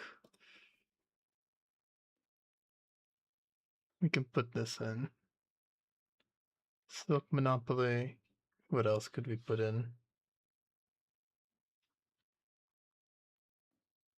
Either stable port or silk monopoly.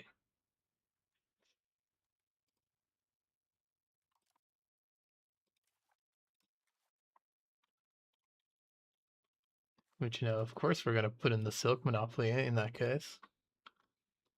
It's special after all.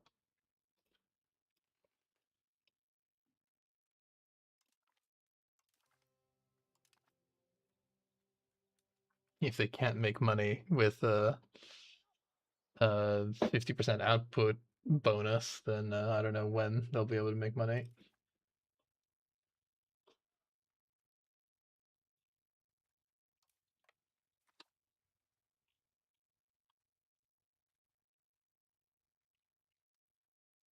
Four months.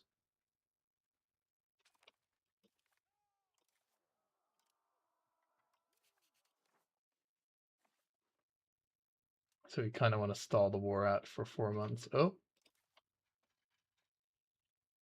yeah, definitely not playing this effectively. Holy crap.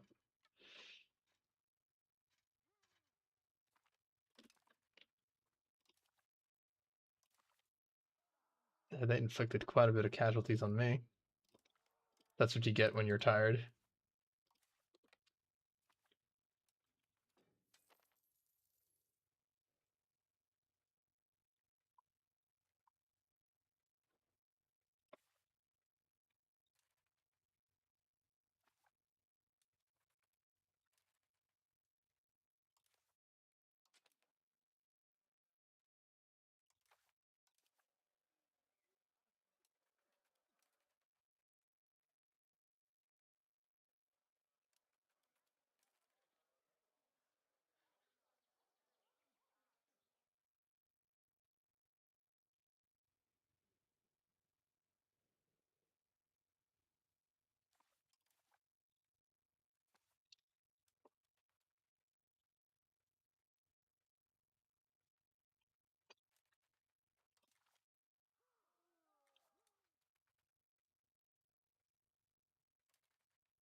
5 bucks profit.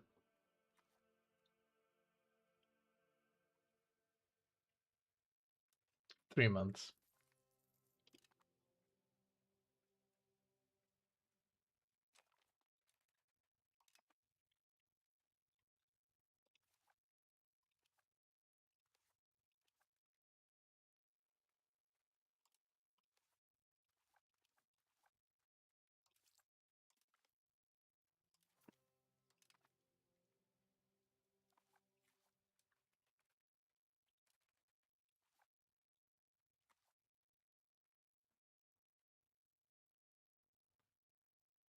Really simple game Monopoly, I think.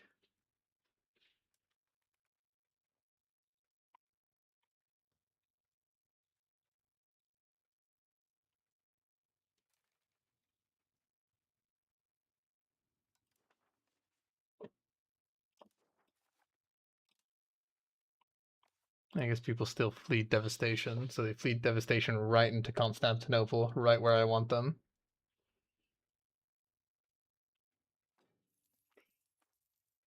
Ravage just instability. Card in front of.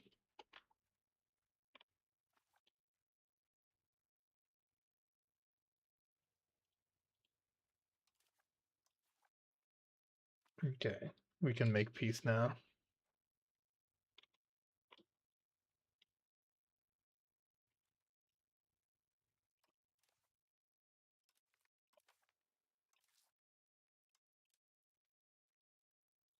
$18, very, very good.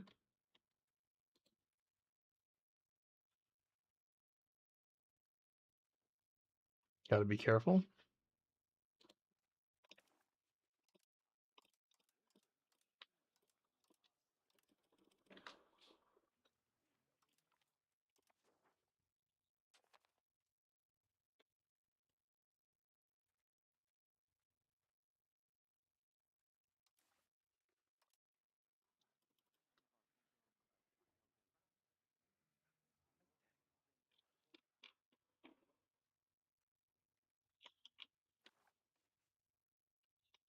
Okay, Egypt doesn't give a hoot.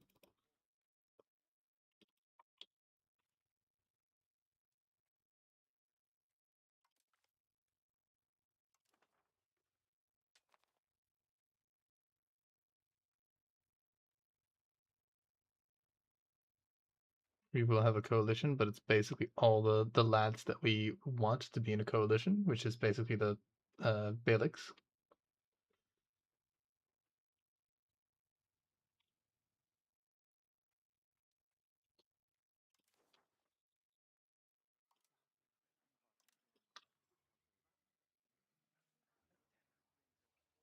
All right, so this might be something worth thinking about, because this might push some other people into the coalition that I might not want.